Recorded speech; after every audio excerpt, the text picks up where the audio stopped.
ahí ya te compartimos el link para que te incorpores al grupo. Así no hay ningún problema. ¿Ya pusiste para grabar, Gabriel? Sí. Sí, ahí puse que justo cuando preguntó me acordé Bien, bien. para grabar. Bien. Y ahí mandé la invitación. Bueno, ya después, exacto, ahí está el link. Ya después lo compartimos con Gabriel, ¿no? Cuando ya terminemos la grabación. Ahora vamos a comenzar. Te voy a pedir, Gabriel, si me podés dar ponerme como presentador. Ah, Sí, perdón. para tener el poder. Sí, para darte el poder. Espera que no te encuentro. Hay muchos Estoy un nombres. poco afónico con la Acá, voz, pero Pablo. digamos fin de año y viernes estamos llegando así, como podemos. Llegando, arañando las cosas. Exacto, ahí vamos a comenzar. Voy a poner una presentación. Mientras carga la presentación, les comento que ahí pasé por WhatsApp y por el chat las páginas. Si ven, en la unidad 1 el texto de Morín es hasta la página 35. El de Morín, como es un artículo, texto completo. Los dos de Morín son artículos, así que son texto completo. El de Grofogel también es un artículo, texto completo. Texto completo o cortito. Y el último es de la página 15 a 55. Entonces ahí tienen toda las páginas a leer en total. Creo que en total yo creo que las conté son 80 páginas, 100 páginas las que hay que leer.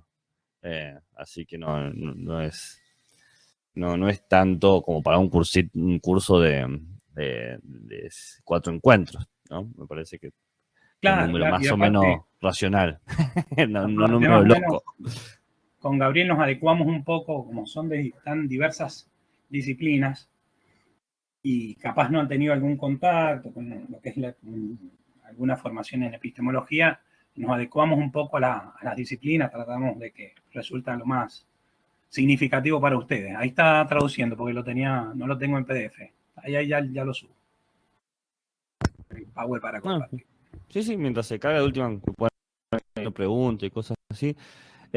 Diccionario, bueno, creo que en la grafía de consulta, que también lo podían descargar, yo puse un diccionario epistemológico del año que salió el año pasado, así que recién salió del horno. Fíjense si no está ahí, si no se los envío. Igual, una acotación sobre eso. Como en la filosofía se trabaja con un carácter importante sobre el lenguaje y los significados, inclusive tenemos, no sé si es una virtud o un defecto, de crear conceptos y darles nuevos significados. A veces los autores y demás terminan creando su propio diccionario, empiezan por un glosario y terminan creando su propio diccionario, pero quédense tranquilos que lo vamos trabajando. No hay ningún, digamos que la técnica es muy diversa en el campo de la filosofía, la técnica filosófica, así que hay alguna, ¿no? Bien. Bueno, estamos listos, ya tenemos 34, comenzamos siendo las 18. Sí, acá iban a preguntar algo. ¿No? Mire, por las dudas, claro, con Gabriel nos encanta que nos interrumpan. Es más, yo agradecido porque me parece que eso retroalimenta de una forma mucho más enriquecedora, y no solamente por el chat, que bueno, es un instrumento, sino escuchando la voz y haciendo un poco más humano esta vía, digamos. Bien, ahí Natalia también, está el diccionario en la bibliografía no específica, creo que está el diccionario más que nada en la complementaria. Buenas tardes, Pablo. Mirá, hola, Raúl. Una consulta rápida sobre el tema de los horarios de consulta. ¿Cuándo nos podemos preguntar sobre la clase pasada? ¿Bien? Bien. Bueno, pueden acordar, bueno, si es específicamente con Gabriel, pueden acordar y sería interesante que se acordaran a través del chat, definir una fecha y un horario. ¿El chat de WhatsApp? Exacto, ajá. Y en mi caso también, definir ahí, no hay ningún problema. Inclusive a veces podemos utilizar, si es una duda muy pequeña y demás, se puede utilizar también el chat de WhatsApp para ir haciendo algunas aclaraciones al respecto. Listo, muchas gracias. Buenísimo, de nada, Raúl. Bien. Bueno, entonces comenzamos. Cualquier pregunta, yo voy mirando el chat, no hay ningún problema. Sí, de última yo te hago Gabriel, asistente. Decime. Que yo de última te hago de asistente, sin problema. Buenísimo. Gabriel ahí me ayuda. Estamos llegando, los viernes son mortales. Estamos tratando que parezca un viernes, aunque la voz no me ayuda en este caso. Bien, como les decía, bueno, hicieron una primera clase introductoria con Gabriel. conmigo van a tener 2 clases más y vamos a finalizar con otra clase con Gabriel. Hoy en estos casos vamos a hacer una aproximación, porque son campos tan grandes, una aproximación a lo que se denomina la epistemología de la complejidad a partir de los aportes de Edgar de Morin. Que hago una aclaración, la epistemología de la complejidad, hay varios autores, no es solamente Morin, solamente vamos a hacer una aproximación a lo que trabaja Morin, que es un filósofo, sociólogo, historiador francés, y hay una pequeña aclaración me parece importante. Ustedes, la mayoría, o creo que todos son y todas son, docentes universitarios, como nosotros. Y nos vemos siempre en una tensión compleja, que es la de que coincidan los tiempos institucionales destinados para la enseñanza de un contenido específico con los tiempos de aprendizaje. Y esa tensión a veces, digamos, se achica y a veces se agrande. Esa tensión también nos va a atravesar en todo este curso, digamos, en 2 horas vamos a intentar hacer una aproximación a la epistemología de la complejidad, pero quiero aclararle que va a quedar un montón de contenido por fuera sin ver. Y ahí, en ese sentido, como queda un montón de contenido por ver, yo al principio suelo utilizar como un texto, que eso lo consensuamos también con Gabriel, que nos ayuda un poco a sacarle dramatismo a este problema, que es un texto de Morin, que se conoce como La cabeza bien puesta, quizás lo han visto, está destinado más que nada a la docencia, y ahí se diferencia lo que es la cabeza repleta de una cabeza bien puesta. Y esta herramienta la damos por si les es de utilidad para ordenar el trabajo final y ir elaborando un proceso a través de la misma cursada. Ahí señala don Morin que la cabeza repleta es una cabeza en donde el saber se ha acumulado, apilado, no dispone de un principio de selección y de organización que le otorgue sentido, a diferencia de una cabeza bien puesta, que significa que mucho más importante que acumular el saber es disponer simultáneamente de 2 cosas. Aptitud general para plantear y analizar problemas, por eso les pedimos mucho que trabajen en alguna problemática en relación a su disciplina o su cátedra. Y el otro es principios organizadores que permitan vincular los saberes y darle sentido. Bueno, esos principios podrían ser conceptos a través de los recortes que hemos establecido teóricos con Gabriel para el curso y darle sentido a eso, ¿no? Y eso va a llevar un proceso interesante que, bueno, a partir de ahora lo que me interesaría es hacer un poquito más dialógico con algunas preguntas, vamos a empezar, para ir involucrándonos de qué se trata esto de la complejidad. Hago otra aclaración también más. La epistemología como rama de la filosofía, en comparación con otras ramas de la filosofía, es una rama reciente. No tiene, digamos, estrictamente con esa denominación como epistemología, tantos años de construcción. Pero sí ha tenido un enorme desarrollo. Y ahí Gabriel ha hecho una introducción en la primera clase, tratando de hacer una síntesis, y llegaríamos a lo que hoy se denomina, entre otras epistemologías contemporáneas, la epistemología de la complejidad. Pero lo que quiero aclarar es que ha pasado muchísimo agua bajo el río, bajo el puente, digamos. Hay muchísimo desarrollo para llegar a esto. Pero sí vamos a utilizar algunos aspectos que les pueda resultar de su interés. Ahora sí les voy a pedir, para que hagamos un diálogo, si se quiere, y si es posible, lo hacen habilitando los micrófonos, y si no, bueno, en el chat, si no se sienten con confianza, como ustedes crean, yo agradecería el audio, ¿no? Les voy a pedir que con honestidad brutal, yo les voy a mostrar unas imágenes y que esas imágenes ustedes la observen y piensen a qué responde esa imagen, ¿no? A qué se responde esa imagen, y lo voy a hacer con un tiempo muy, muy corto. Y esto obedece también a un paradigma que se opone al paradigma epistemológico de la complejidad, en donde habla de un solo tiempo cronológico que después lo vamos a retomar. Bien, les comparto la imagen. Va a ser muy cortito el tiempo, así que les pido honestidad brutal, mucha atención, y olvídense de la lógica correcto-incorrecto. Acá vamos a tratar de pensar y construir entre todos y todas. Ahí va. ¿Están viendo? Obsérvenla bien, obsérvenla bien. Bien, listo. Les dije que era corto el tiempo. Bien, los y las escucho. ¿Qué vieron ahí? ¿Romina? Un tallo de una rosa. ¿Un tallo? De una rosa. Perfecto. Recuerden que todos los algunas rocas de Alejandra, ¿de qué? Yo también vi como una planta, no sé especificar tanto, con algo amarillito, una cosita ahí rara. Un Yo igual. Venas. Emanuel igual, ajá. Mariano. Sí, yo vi un cactus o una especie de cactus como con un brote, una floración, algo de eso. Bien, bien, bien, bien. Ujú. Yo vi venas. Vos, disculpen. Un tallo Juan. o algo de madera con algunas gotas de agua corriendo. Ajá. Una aloe vera, ajá. Un tallo con algo de agua. ¿Alguien más vio algo distinto o similar a lo que se viene hablando?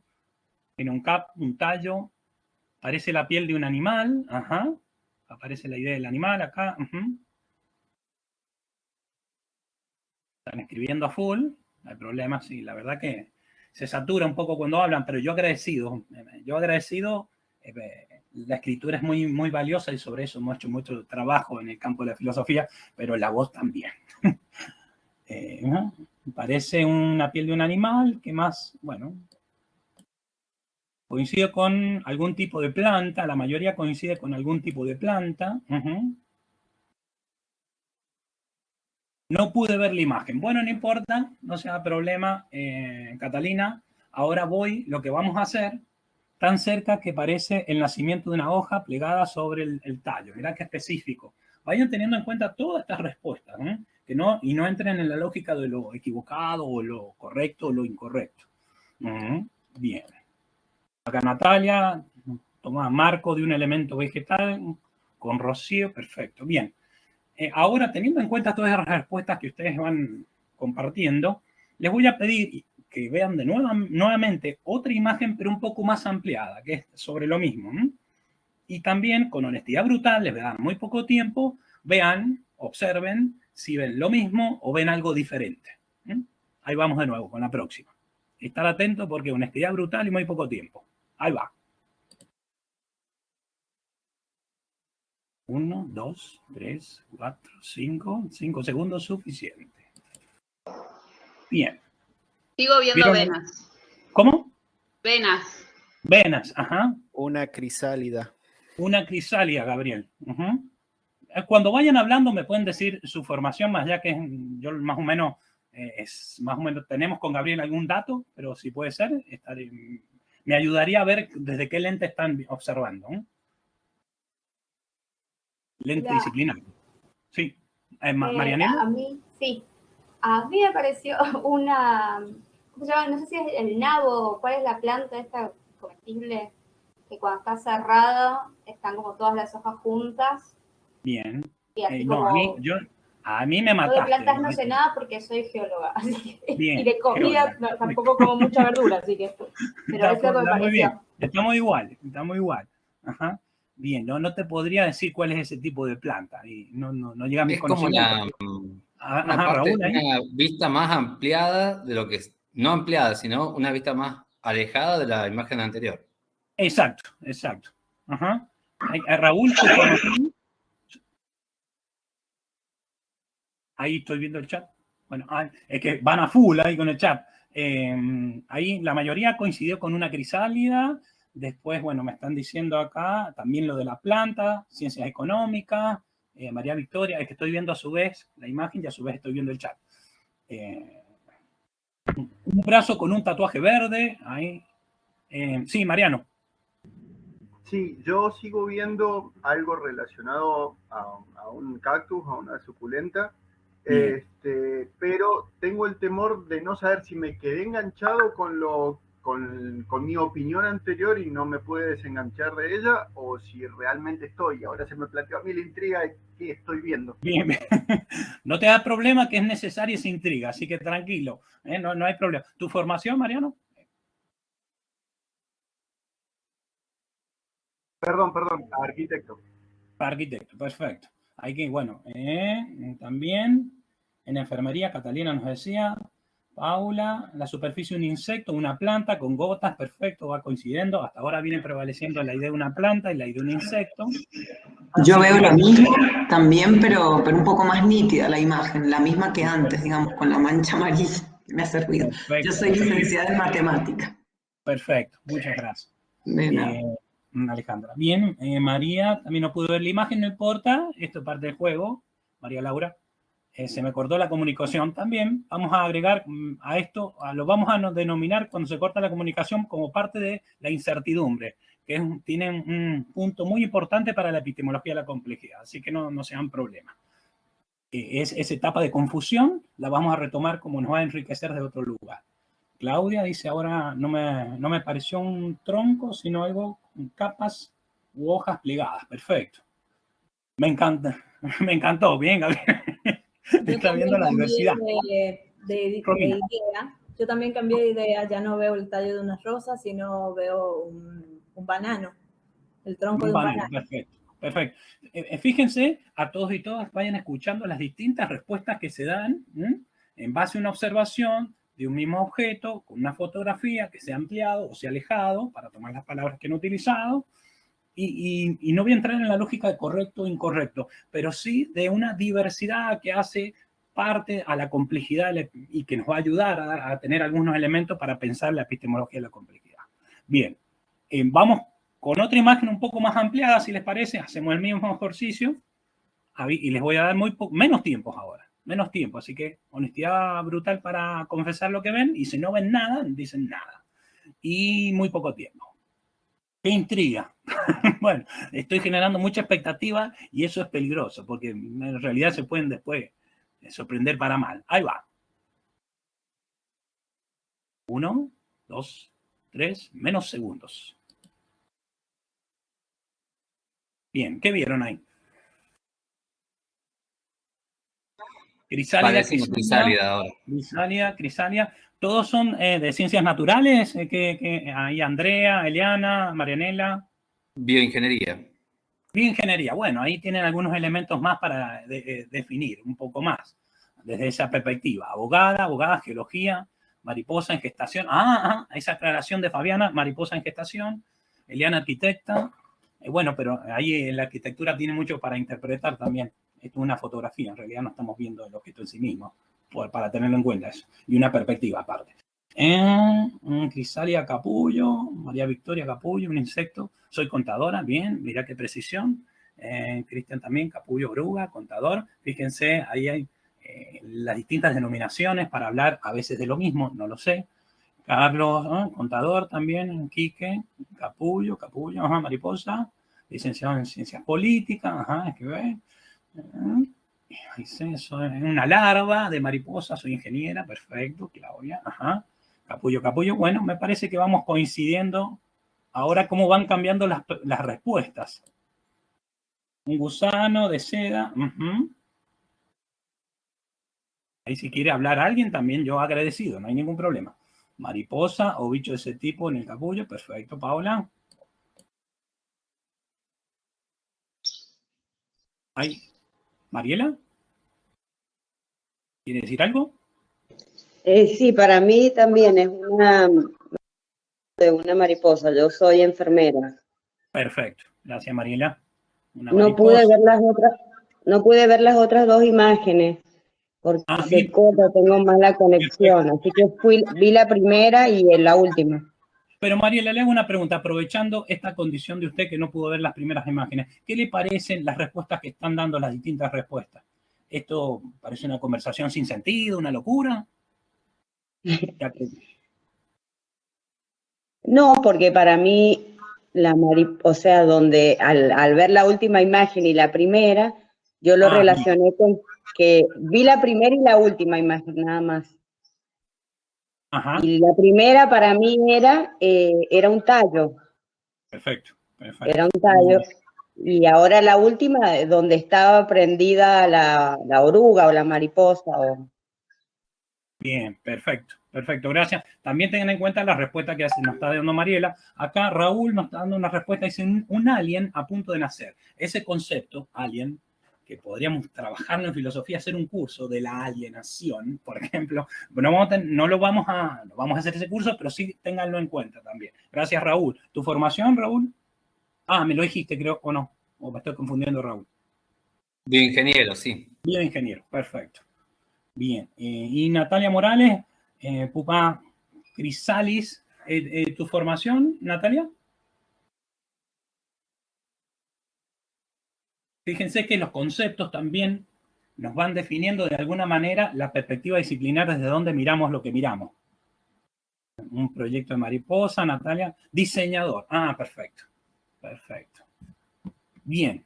Bueno, vamos con la última imagen, que es una secuencia modificada, obviamente, artificial por mí, manipulada para justamente estimular, si se quiere, este inicial de diálogo que tenemos acá. Vamos, ahí. Les muestro acá, lo voy a dejar. Y acá ven un proceso, si se quiere. En realidad, he modificado la imagen para que no digan, no, no es así el proceso, si alguien me va a corregir desde el campo de las ciencias naturales. En realidad esto es una fotografía, podría decir una metáfora. En ese sentido es muy importante. La evolución de la mariposa desde la larva, perfecto. Ajá. La metamorfosis, otro concepto muy importante en el campo de la epistemología de la complejidad, metamorfosis. Una mariposa monarca, perfecto. Si bien no estoy haciendo una corrección de las respuestas, sí me interesa que ustedes vayan viendo y analizando qué respuesta tuvieron al principio, qué respuesta después, si se mantuvo la respuesta, si se cambió la respuesta, porque ahí lo que estamos haciendo es justamente complejizando nuestra respuesta, no las estamos simplificando. Y acá hay una unión que se da entre quizás la vida y la muerte de la crisálida, el gusano, como le quieran llamar técnicamente, mejor dicho, yo no tengo esa formación en ciencias naturales, o la mariposa. Y cómo de repente la muerte del gusano depende de la vida de la mariposa. Y cómo la vida tiene que ver con la muerte y cómo la muerte tiene que ver con la vida. Ajá, bien, a que se han activado acá. El ciclo de la vida, totalmente. Morín trabaja mucho eso en el caso del ciclo trófico, en donde habla de muerte y vida, pero no para meterse de lleno con la muerte y la vida, sino como están ligadas, relacionadas.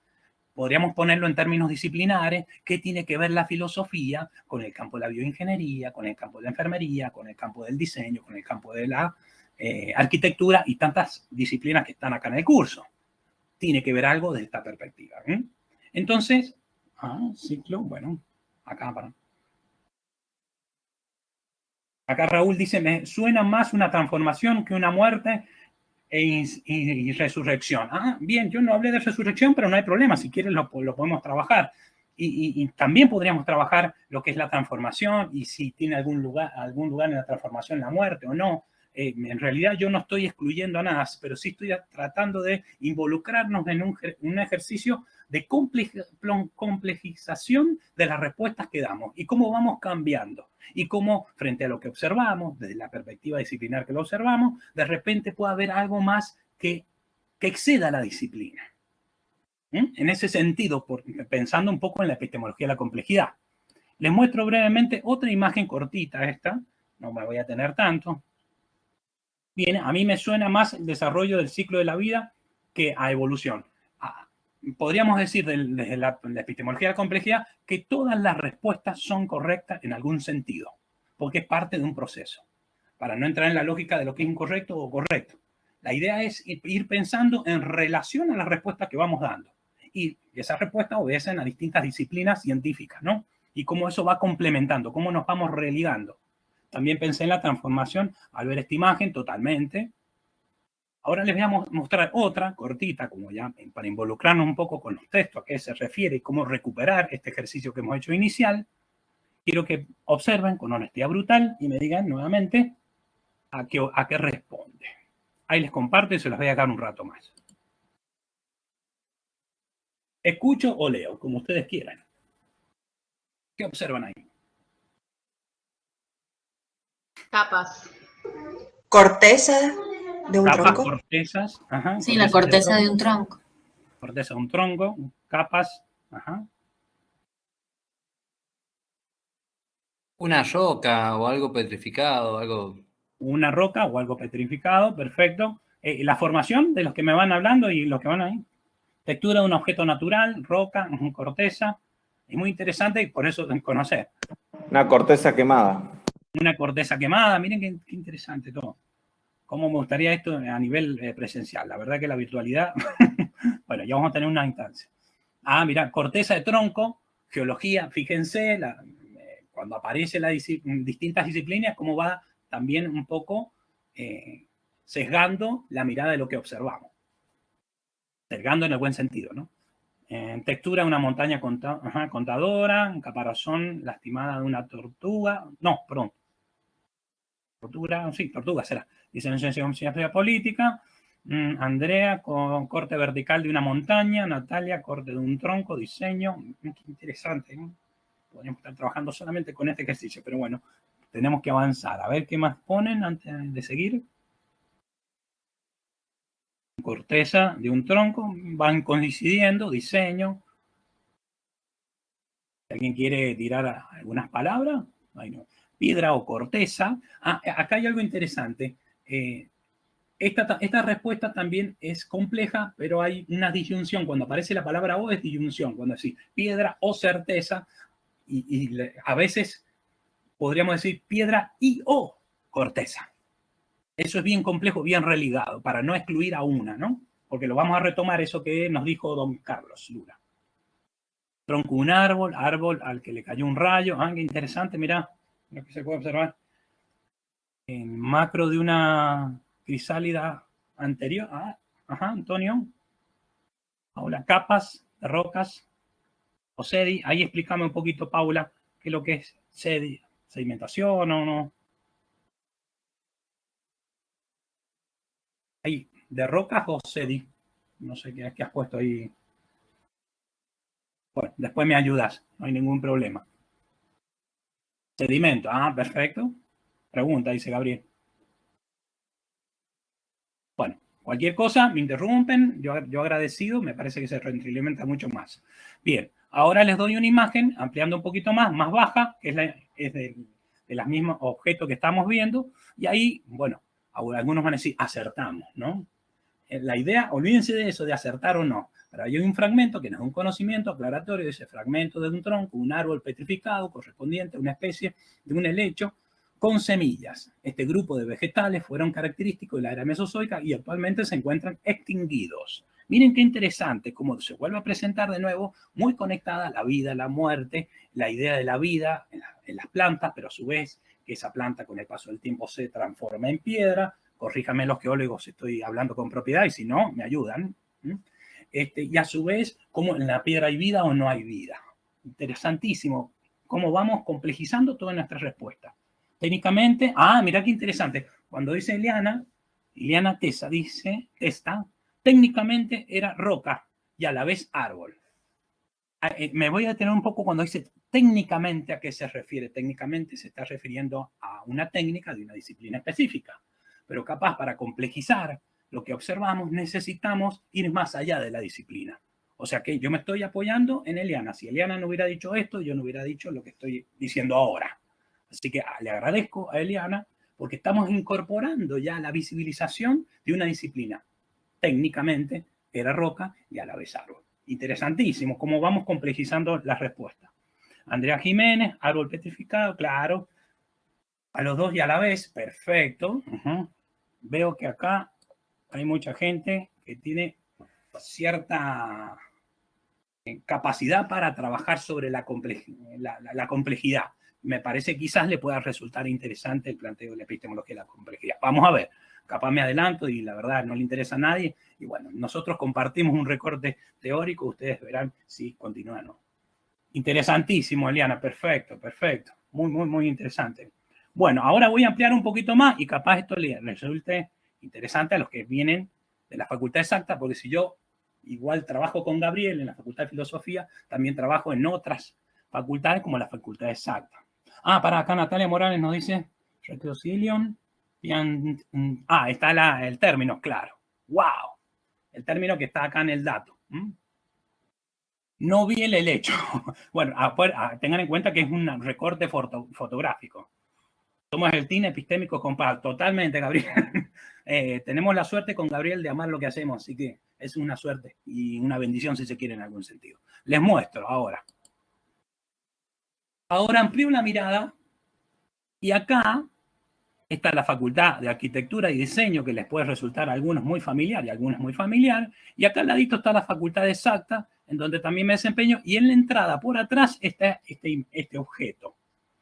Pero ¿qué hice yo? Amplié la mirada. Yo dije, bueno, en ese objeto hay toda una complejidad que mi disciplina capaz no la comprende o no la capta y tengo que ir a otra disciplina para observar ese objeto. Entonces empezamos a ver desde otro lugar. Para eso tenemos que ampliar. La epistemología de la complejidad, por lo general, hace reducciones y hace religaciones, relaciona y a su vez va complejizando esto. Y en el acceso exacta están totalmente, a la entrada por atrás están. Y ahora lo van a mirar. Yo siempre que lo veo y lo miro digo, yo aprendo mucho ahí con Gabriel, de muchísima epistemología y también con científicos ahí en el campo exacta, que trabajo específicamente con los biólogos, pero también con otra especialidad, aprendo muchísimo. Pero si seguimos ampliando la mirada, vemos de repente que una complejidad de un objeto que estamos observando también tiene una relación con otra perspectiva y lo que puede representar, por ejemplo, para una zona desértica, un árbol que se ha petrificado en otro momento histórico, pero lo que representa eso, ¿no? Ahora sí, ahora se acuerda igual. Y seguimos ampliando y esto tiene una concepción planetaria. ¿Qué es lo que está haciendo, qué es lo que estoy tratando de dialogar acá y lo que hemos intentado con Gabriel es hacer un ejercicio de complejidad a partir de un objeto que se presenta y que cada uno desde su perspectiva disciplinar lo observa, pero a su vez para tratar de comprenderlo tiene que ir más allá de la disciplina. Y de repente ese objeto fragmentado, pequeñísimo, que por lo general el paradigma de la simplificación que se opone al de la complejidad lo ha recortado tanto, sigue teniendo la complejidad que se da en una perspectiva mucho más amplia. De repente, el problema en una zona desértica de la vegetación, en realidad no es un problema de San Juan, sino un problema planetario. Y acá todas las disciplinas tienen para decir algo y también para trabajar conjuntamente, inclusive las que están presentes. Entonces, así, llegamos a un poco de texto. Vamos a ir a poco. Cualquier duda que tengan, me van interrumpiendo, yo agradecido. Creo que se retroalimenta mucho más y se enriquece mucho más la mirada cuando salimos un poquito desde la mirada, si se quiere, más filosófica que tenemos con Gabriel. Eso se enriquece mucho más. Si bien en la epistemología de la complejidad, don Morín es sociólogo, historiador, pero tiene cierta técnica que está muy asociada a las ciencias sociales, por llamarlo de alguna manera. Y acá aparece la obra de Morín. Morín está vivo, o sea que es un pensador que sigue generando producción teórica. Lo pueden encontrar en YouTube, habla muy rápido en francés, pero se entiende. Y hay una obra que es como una de las obras máximas, que es El Método, publicado en el 77, pero sigue trabajándose, ya va por el tomo 6. Y dice, la complejidad se impone de entrada como imposibilidad de simplificar. ¿Qué quiere decir? ¿Que no podemos simplificar? No, sí podemos simplificar, pero no olvidando que tenemos que volver a complejizar, volver a religar. Exacto, acá Gabriel dice, sí, en este curso todos los autores leídos están vivos. Eso no es un dato menor lo que dice Gabriel. Ojo, hay muchos pensadores que ya han fallecido que sigue siendo muy vigente su trabajo, por las dudas. Bien, y hay un manual que esto está en la bibliografía complementaria de iniciación pedagógica al pensamiento complejo de Edgar Morin, porque recuerden que esto es parte de una formación que tiene que ver en el campo de la educación. O sea, si bien cada uno proviene de una disciplina específica y tiene una técnica específica, también ustedes son a su vez que tienen como un doble rol, ¿cuál? La de ser educadores. Y ahí aparece la educación muy trabajada por el campo de las ciencias sociales, digamos. Entonces, en ese sentido, es interesante plantear la perspectiva disciplinar, pero a su vez también plantearse el rol como educadores y educadoras que tienen ustedes, ¿no? Y acá nos señala lo primero. La complejidad se puede entender en dos sentidos. Quiero decirle que se puede entender en muchísimos sentidos más. Pero esto nos dice un poco Moreno, que es una compilación que se hizo entre Edgar Morin y Antonio Velilla en México. Y en México es muy receptor de la epistemología de la complejidad, claro. Inclusive tiene una universidad que da el título a Edgar Morin, que es la multiversidad se llama. Y ahí se dan doctorados sobre la complejidad y demás. En Argentina también, pero en México tiene una recepción muy grande. La complejidad se puede entender en dos sentidos. Psicológico, como la incapacidad de comprensión de un objeto que nos desborda intelectualmente, eso no me quiero detener ahora, y otro epistemológico, como una relación de comprensión con algo que nos desborda. Pensemos el objeto de estudio de cada disciplina de cada uno de ustedes. Un objeto que nos desborda, pero de lo que, a pesar de todo, podemos entender una comprensión parcial y transitoria. Ese concepto es clave, comprensión. Lo complejo también se explica a partir del propio término complexus, como lo que está tejido en un conjunto o lo conjuntamente entrelazado. Tengan siempre presente el ejercicio que hemos hecho, cómo hemos ido entrelazando respuestas, imágenes, distintos tiempos, ampliando la mirada, reduciéndola, etc.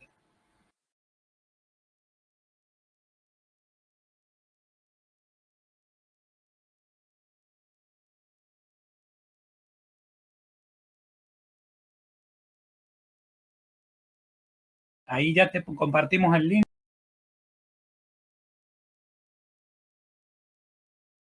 Cristian dice, se relaciona mucho con los conceptos de extensión crítica, totalmente.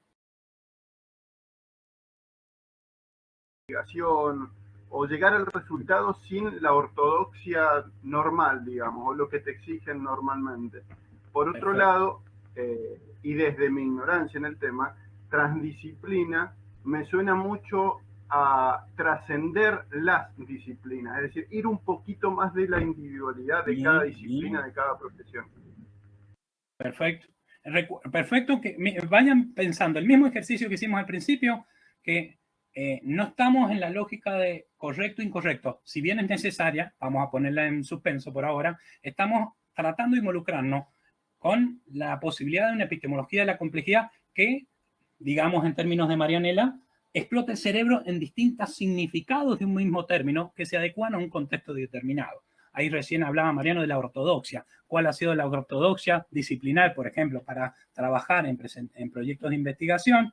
Eso después, si quieren, más adelante lo vemos, pero tiene que ver con una escuela epistemológica del positivismo, que ha marginado otras corrientes epistemológicas. Sí, Gabriel. Bien, sí, yo lo que quería aportar entre esto de la indisciplina y transdisciplina, para empezar, aclaro, soy diseñador industrial y por ahí en estas palabras, por ahí a nosotros nos pega de cerca porque para llevar a cabo un producto se necesita la suma de varias profesiones o actividades, entonces la interdisciplina no es familiar. Pero esto de la indisciplina, viendo y relacionando todo esto que venimos viendo de la foto y que cada uno tiene su mirada y todo lo demás, esto yo creo que lo que apunta hacia la indisciplina es como no tener un marco, un orden o un canon específico, o esto que decías vos del positivismo, de verlo desde cierto punto, si lo correcto es el positivismo o la disciplina es el positivismo, bueno, la indisciplina sería todo lo opuesto, digamos, es como diciendo, si hay que hacer A, B, C, yo empiezo con Z, X o 1, 10 y X, digamos, por decirlo así. Me salgo de esa estructura o orden que está establecido, como diciendo, para ver la disciplina me salgo de afuera. Y en el tema de la transdisciplina, que por ahí yo eso mucho no lo comparto, porque por ahí lo entiendo de esta manera y si no, corríjanme, pero es como que un médico quiera hacer el diseño de un edificio o un filósofo quiera hacer una cirugía de corazón abierto. Es como que es una persona de un palo completamente distinto a lo que es la cosa, quiera realizar. Bien, bien, bien. Ahí hay diferencia, varias cosas. Bueno, es que han surgido muchísimos temas, pero que hace referencia a Gabriel. Estamos pensando sobre el ejercicio transdisciplinar. Y yo todavía no he dicho un conocimiento que está muy presente en la transdisciplina, según la visión de Morín, no de otros, que es el conocimiento cotidiano. Pero esto que señala un poco Gabriel, creo que era Gabriel, corregime porque estoy viendo tantos nombres que me confundo. Trabaja, ahí está Gabriel, sí. En Morín trabaja la idea de la transdisciplina a partir de un concepto que se denomina metapunto. ¿Qué quiere decir? Incluye a las disciplinas, no las excluye. El ejercicio transdisciplinar nunca podría ser posible si las disciplinas no existieran. Y ahí, a partir de ese metapunto, hay un conocimiento pertinente para determinadas acciones disciplinares. Ahora, no se agotan en eso, dice Morín. Por ejemplo, podríamos decir, en el campo de la salud, siguiendo con tu ejemplo, Gabriel, que no veo que opere alguien que no tiene la formación en medicina, pero sí de repente el paciente que va a ser operado le puede decir, ese tratamiento no estoy de acuerdo en hacerlo. ¡Ah, pará! Imagínense que no tenga ninguna formación ese paciente. Se están discutiendo cuestiones que tienen que ver en conjunto. Por eso el ejercicio transdisciplinar para la posición de Morin, si se quiere, es un ejercicio en donde no hay que excluirlo. Incluso se incluye el positivismo, pero se pone en una plataforma horizontal y plural de discusión. Y esto no es sencillo, no es fácil, pero como decía, se me olvidó el nombre, es muy enriquecedor, porque tenemos decisiones plurales. Contra más plurales sean las decisiones, menos posibilidad de equivocarnos. Ahora, ¿eliminamos el error? Dice la epistemología de la complejidad. No, porque el conocimiento tiene sus incertidumbres. Para la epistemología de la complejidad de Morin. Fíjense, todo esto yo no lo hubiera dicho sin lo que aportó Gabriel. Sería imposible. Hay algo es que está muy interesante. Estoy leyendo el chat mientras voy hablando y conversando con ustedes. Andrea dice, Jiménez, no sé si ayude mi comentario, pero hice un curso de comunicación asertiva que me ayudó a romper mi estructura de pensamiento rígido. No sé qué es eso de asertiva, si después nos dan una mano. Determinados por la cultura, experiencia de vida, educación. Aparece la experiencia de vida. Aprender a ver que existen otros puntos de vista diferentes. Cristian dice, algo indisciplinado puede verse como desde una cierta disciplina, pero visto desde otra perspectiva, no hay que ser una indisciplina, sino una disciplina distinta. Ajá. Fabián, puede tener que ver con la secularización. Concepto clave, otro concepto. La secularización de la ciencia, yo diría, de los conocimientos en general en Occidente. Occidente ama clasificar, pero se olvida de relacionar lo que clasifica. Lo descontextualiza. Esto también lo dice Morin y otros más. Pablo, una cosa Gabriel. que por ahí estoy haciendo fuerza en la memoria de cuando fui estudiante, y creo que uno de los ejes de la complejidad es la dialéctica, esto de los opuestos, la relación de los opuestos, que prácticamente es lo que estamos haciendo, esto de disciplina, indisciplina, arriba, abajo, bueno, malo, correcto, incorrecto. Yo creo que también ese juego está en digamos, como que lo pone en valor, no es que lo has empezado diciendo, sáquense correcto, incorrecto, o profe está bien o está mal, digamos, es como diciendo, uno con el otro se potencia, no es que uno niegue al otro. Exacto. Más allá que hay ciertas interpretaciones de la dialéctica, fíjense qué interesante también lo que va aportando Gabriel. Hay algunas lógicas o interpretaciones de la dialéctica en donde de repente uno afirma otro niega, y después viene la síntesis, que es la síntesis de las dos, y aparece el concepto de superación como que elimina uno a otro. Y hay tantas dialécticas, no vamos a entrar en eso, pero la idea de Morin en ese proceso dialéctico, que habla de Morin de un bucle que pasa por lo subjetivo, pasa por lo objetivo, va más allá de lo subjetivo y lo objetivo, pero sin excluidos, sin exclusiones. En el campo de la ciencia estamos pensando, y eso es dificilísimo trabajarlo, pero es muy enriquecedor. Acá dice también Mariano, en el caso de la medicina y la arquitectura, el doctor Carrillo dio un aporte gigante a las proyecciones de los hospitales. Bueno, no sé si estamos hablando de Carrillo, el médico sanitarista. Bueno, aclárenme, disculpe, yo leo y escucho y se me hace muy difícil. También Raúl, como bioingeniero, fue educado desde una transdisciplina. Pero claro, ahí aparece la bioingeniería, es un ejercicio transdisciplinar neto. Pero voy a agregar ahí un dato que por ahí está pasando desapercibido, como lo entiende la transdisciplina Morin. Morin agrega también los conocimientos no disciplinares. Les doy un caso concreto. Me acuerdo en un cursito que dicté hace mucho, un posgrado, en donde habían agrónomos y habían biólogos, y biólogas y agrónomas. Y ahí yo les mostraba una imagen y les decía, ¿qué ven en un paisaje? Y bueno, los agrónomos veían, dice, la posibilidad de producir. ¿Cuánto puedo producir en ese terreno? Y los biólogos y las biólogas decían, no, ¿cuánto puedo conservar? Bueno, entonces, saliendo un poco de la lógica de lo complejo, de la simplificación, que es uno u otro, sino uno y otro, conjuntamente, yo les dije a ambos, que comparten ciertos presupuestos científicos, ambas, les pregunté, ¿y si de repente hay un habitante de ese terreno que tiene un discurso distinto, no tiene formación disciplinar específica, pero tiene un discurso científico, un discurso común, cotidiano, distinto? ¿Lo vamos a considerar? Sé que reforestar una plaza, vienen los paisajistas, los arquitectos paisajistas, vienen los agrónomos, vienen los biólogos, hay distintas lógicas disciplinares. ¿Vamos a incluir la perspectiva del vecino? Ahí ese dato, cuando dice indisciplina, también está diciendo más allá de las indisciplinas. Ojo, cuando dice más allá no quiere decir que sacar las disciplinas. Ese sería un error enorme. Cristian dice, se relaciona mucho con los conceptos de extensión crítica, totalmente. Por ejemplo, con el territorio. Bien, bueno, ahí aparece otro concepto potentísimo, muy polisémico. ¿Qué es el territorio? ¿Y quién lo define?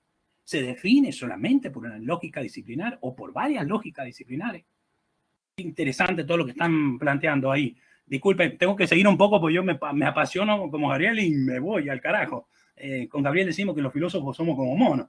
Nos gusta irnos por las ramas, pero sabemos que son ramas de un mismo árbol, digamos, muy transdisciplinar.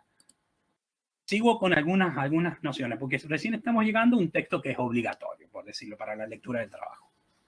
Que es Epistemología de la Complejidad, es cortito, del 2004. Y fíjense cómo empieza a hablar de la epistemología de la complejidad a partir de mandamientos de otro paradigma que en oposición a la complejidad, que es el paradigma de la simplificación. Ya vamos a ver de qué se trata eso. Dice, podemos decir que el principio de la ciencia clásica es legislar, corresponde al principio del derecho. Esto lo está diciendo todo el paradigma de la simplificación. Ese principio es un principio universal que fue formulado por un lugar común. ¿Cuál? Solo hay ciencia de lo general, que implica la expulsión de lo local y lo singular. Lo local y lo singular debe cesar de ser rechazado y expulsado como residuo a eliminar. Esto es lo que está diciendo un poco en oposición la epistemología de la complejidad al paradigma de la simplificación. Sigo con el paradigma de la simplificación. La simplificación abusa de la reducción elemental, que hay que reducir, pero no hay que abusar de esa reducción, dice Moll. Mientras que el pensamiento simplificante no concibe más que un solo tiempo, el del progreso de la corrupción, o mariposa o crisálida. No ambos. El pensamiento complejo, dice, afronta no solamente el tiempo, sino el problema de la politemporalidad, en lo que aparecen ligadas repetición, progreso, decadencia en un mismo momento. Eso es interesante. Pénsenlo también en cuanto a sus roles. Ustedes tienen una formación disciplinar específica, pero a su vez son educadores. Y a veces la educación responde a una ciencia social y capaz su formación disciplinar no responde a una ciencia social. Ahí están cumpliendo un doble rol complejo. No solamente como educadores, porque ustedes podrían decir, bueno, yo soy ingeniero, no quiero hacer educación, quiero hacer solamente ingeniero civil, construcción. Bueno, pero la construcción también se da en un plano social. ¿Qué lugar voy a dar a las otras disciplinas? Claro, todo esto desde una perspectiva de la complejidad de Morin. Ustedes pueden coincidir o no, o lo pueden dejar de lado, no hay ningún problema, solamente lo comparto para que lo pensemos. El pensamiento simplificador solo tiene valor el orden. ¿Recuerdan cuando apareció la palabra el orden? El pensamiento simplificador solo tiene valor el orden. Y el desorden ningún valor. Lo que es interesante es que el orden y el desorden tienen una relación de complementariedad y de complejidad. El ciclo de la vida, que lo que han dicho ustedes, es al mismo tiempo el ciclo de la muerte. Vivimos el diálogo creador-destructor, ciclotrófico. Así las estrellas, si hay algún astrónomo, astrónoma, me ayuda con esto, así las estrellas viven de un fuego que a la vez las hace vivir y también las devora. El pensamiento disyuntivo, traduzcamos cuando digo pensamiento disyuntivo, por separador. No puede ver la muerte en la vida y viceversa, y la vida en la muerte. Solo las ve por separada. Gabriel acá nos dice, es para pensar en su propio lugar como docente. Interesantísimo. Vincúlenlo, anclenlo, lo que dice acá Gabriel, con también un curso que habla de la formación que tienen acá en su rol de educador universitario, ¿no? Y fíjense cómo esto de separar lo lleva a otro ejemplo. Acá si hay una profesora de química o profesor de química, me ayuda y me da una mano, dice don Morin. Tomemos el ejemplo de un fenómeno que presenta bajo una perspectiva un carácter aleatorio sorprendente y bajo otra perspectiva un carácter de necesidad. Ese fenómeno es la constitución del átomo de carbono en las cráteras solares.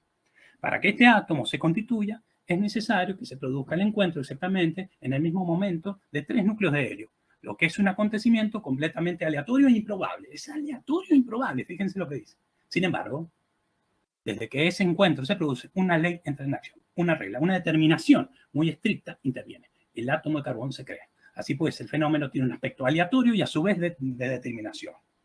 Fíjense cómo vamos relacionando el orden y el desorden. No excluyendo al desorden. Eso no está privilegiando el desorden por el orden. No está estableciendo un diálogo transdisciplinar entre el orden y el desorden para tratar de comprender algo que nos desborda, dice Morin. El objeto que ustedes quieran, la mariposa o el que quieran. Porque en todo hay complejidad para esta perspectiva.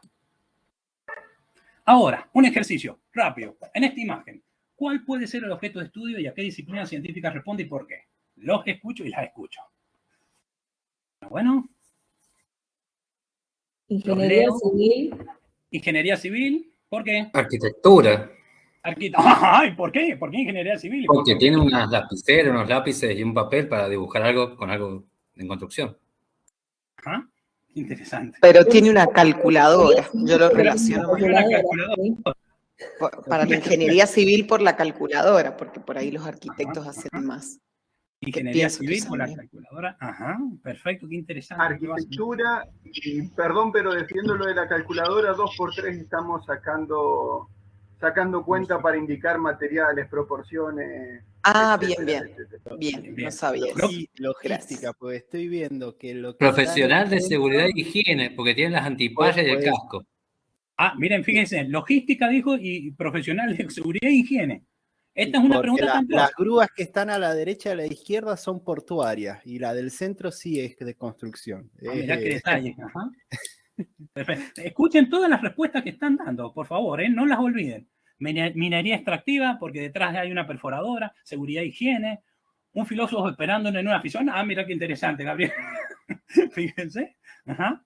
¿Qué más? Bueno, vamos con otra.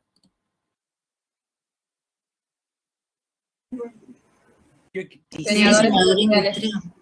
Diseñador industrial, ¿por qué? Porque está diseñando el auto, está haciendo el dibujo, digamos, el boceto del auto. Puede ser gráficos también.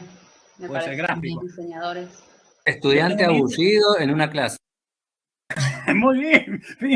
Fíjense cómo aparece estudiante aburrido. Espero que no sea su experiencia hoy en día acá con nosotros. Espero que no. Pero fíjense cómo aparece algo que de acuerdo a la disciplina o el momento que yo estoy.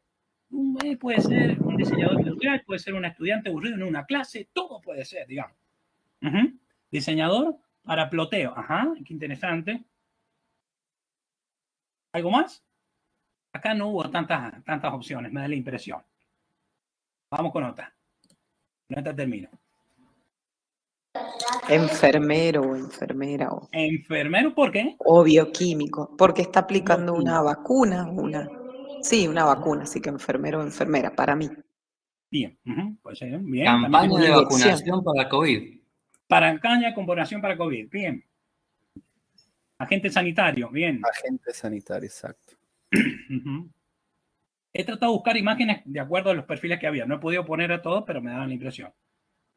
Tiene manos de hombre. Ah, aparece un dato que no había aparecido. Gracias, Andrea Jiménez. Tiene manos de hombre. Aparece por primera vez la idea del sujeto. Fíjense, en los otros no había aparecido. Y también hay una mano. En el otro. Y también hay una mano. Y eso que no hablo todavía ni referencia a lo que es perspectiva de género. Pero un dato para tener en cuenta. ¿Cómo aparece la mano? Aparece el sujeto. Acá, señora Rojo, la señora del barrio que coloca inyecciones. Bien. Qué interesante. Bueno, no sé qué está diciendo ahí Andrea, pero fíjense todo lo que aparece con todo, se rían. Miren, y aquí vuelvo de nuevo a Morín. Si quieren, vuelvo a repetir. Interrumpir. Yo agradecido y Gabriel también. Contramano interrumpan, somos agradecidos. Esas interrupciones que son muy valiosas, inclusive más que la teoría, podríamos decir. Continúo y vuelvo a Morín. Ya voy a seguir leyendo.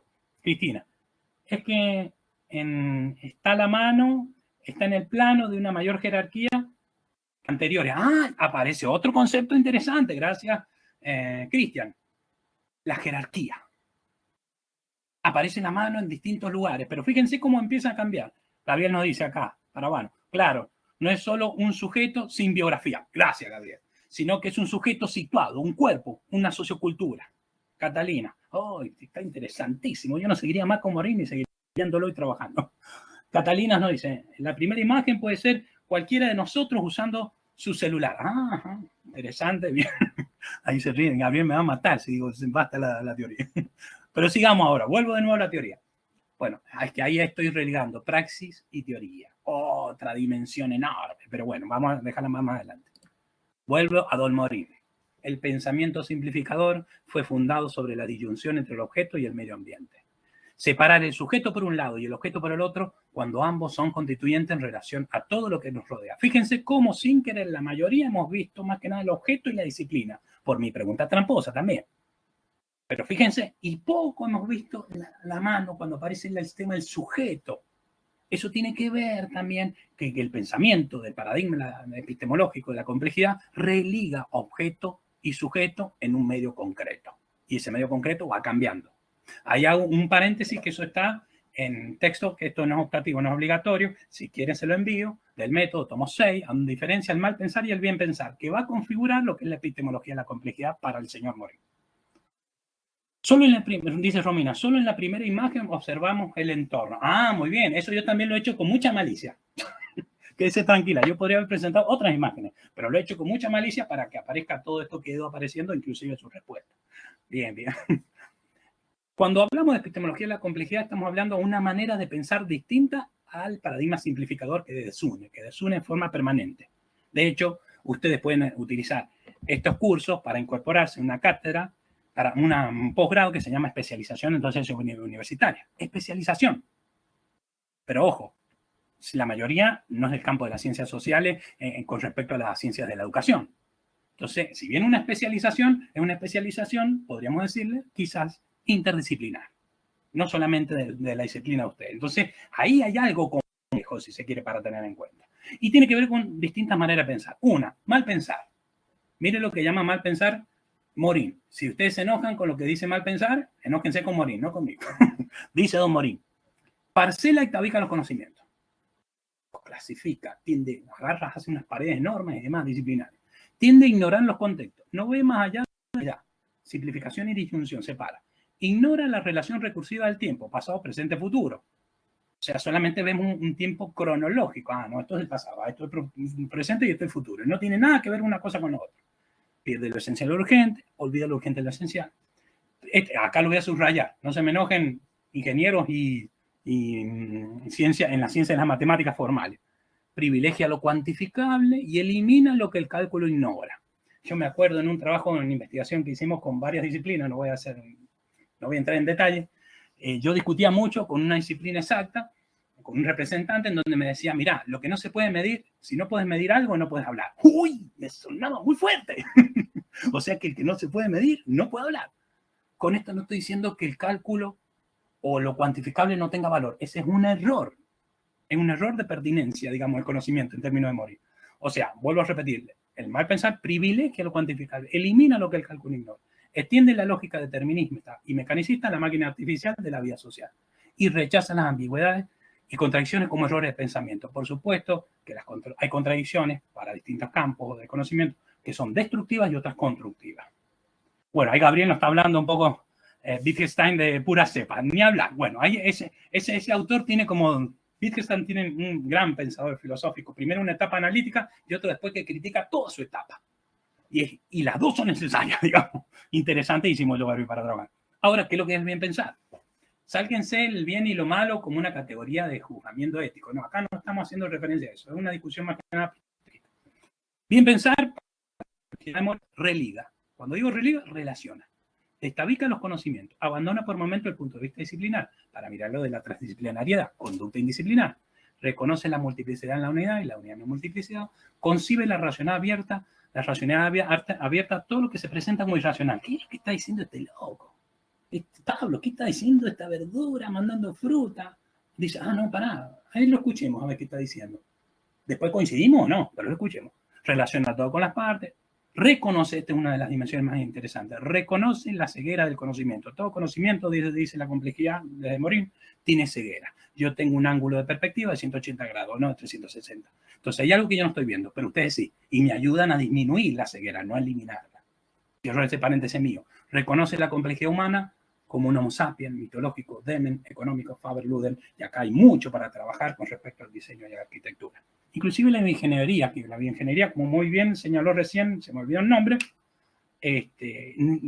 recurre a un conjunto de disciplinas. Es interesantísimo pensar desde ahí. Mariano Roble dice, mal pensar. Agente Smith, perdón, no me aguanté. Disculpe, no hay problema. Paren un poco, me dicen si hay algo que se perdieron o algo que... Es interesante ese chiste, pero bueno. Yo no me quiero ir por las ramas porque soy de los chintontos y yo me voy. Yo ahí nomás, es mi especialidad, digamos. Sigamos por otra. Cualquier cosa me interrumpen y seguimos. Y acá el otro texto que queríamos compartir con Gabriel es el pensamiento ecologizado. Este es un poquito más viejo, pero tiene una pertinencia y ha tenido como varias revivers de este concepto, de este texto, digamos. Fíjense lo que habla del pensamiento ecologizado, que hace la epistemología compleja. Hasta una época reciente, todas las ciencias recortaron arbitrariamente ese concepto importante, arbitrariamente, su objeto en el tejido como complejo de fenómenos. Cuando digo arbitrariamente, hay grados de arbitrariedad. Hay algunos conocimientos que son más arbitrarios que otros. No vamos a entrar todavía en ese término. La ecología es la primera ciencia que trata sobre sistemas globales constituidos por los constituyentes físicos, botánicos, sociológicos, microbianos, cada uno de los cuales depende de una disciplina especializada. A eso Morin llama, y es necesario, disciplina pertinente, conocimiento pertinente. Pero es insuficiente siempre. El conocimiento pues tiene una complejidad que lo desborda. El conocimiento ecológico necesita una policompetencia por su naturaleza sistémica. Los éxitos de la ciencia ecológica nos muestran que, contrariamente al dogma de la hiperespecialización, hay un conocimiento organizacional global que es el único capaz de articular las competencias especializadas para comprender las realidades complejas. Esto no es tan sencillo. Con Gabriel hemos participado de distintos espacios que han sido inter, pluri y en algún sentido transdisciplinares, y seguimos trabajando, y no es tan fácil porque hay lógicas disciplinares que tienen discursos técnicos que prevalecen uno por sobre otro. Un ejemplo, he participado de varios comités de bioética. Ahí hay un ejercicio transdisciplinar, claro, hay muchísimas disciplinas que intervienen, pero el discurso paternalista hegemónico es el discurso médico. Y esto creo que acá hay enfermeros y enfermeras, creo que también ustedes lo pueden reconocer y ver, inclusive quizás hasta sufrir en algún sentido, si se quiere, ¿no? No es tan fácil hacer ese discurso transdisciplinar. Es un desafío hoy en día, ¿no? Estamos pues en presencia de una ciencia transdisciplinar de un nuevo tipo sustentada sobre sistemas complejos, que apelan a la vez a la interacción particular y al conjunto global. Examinemos ahora el aspecto paradigmático del pensamiento ecologizado.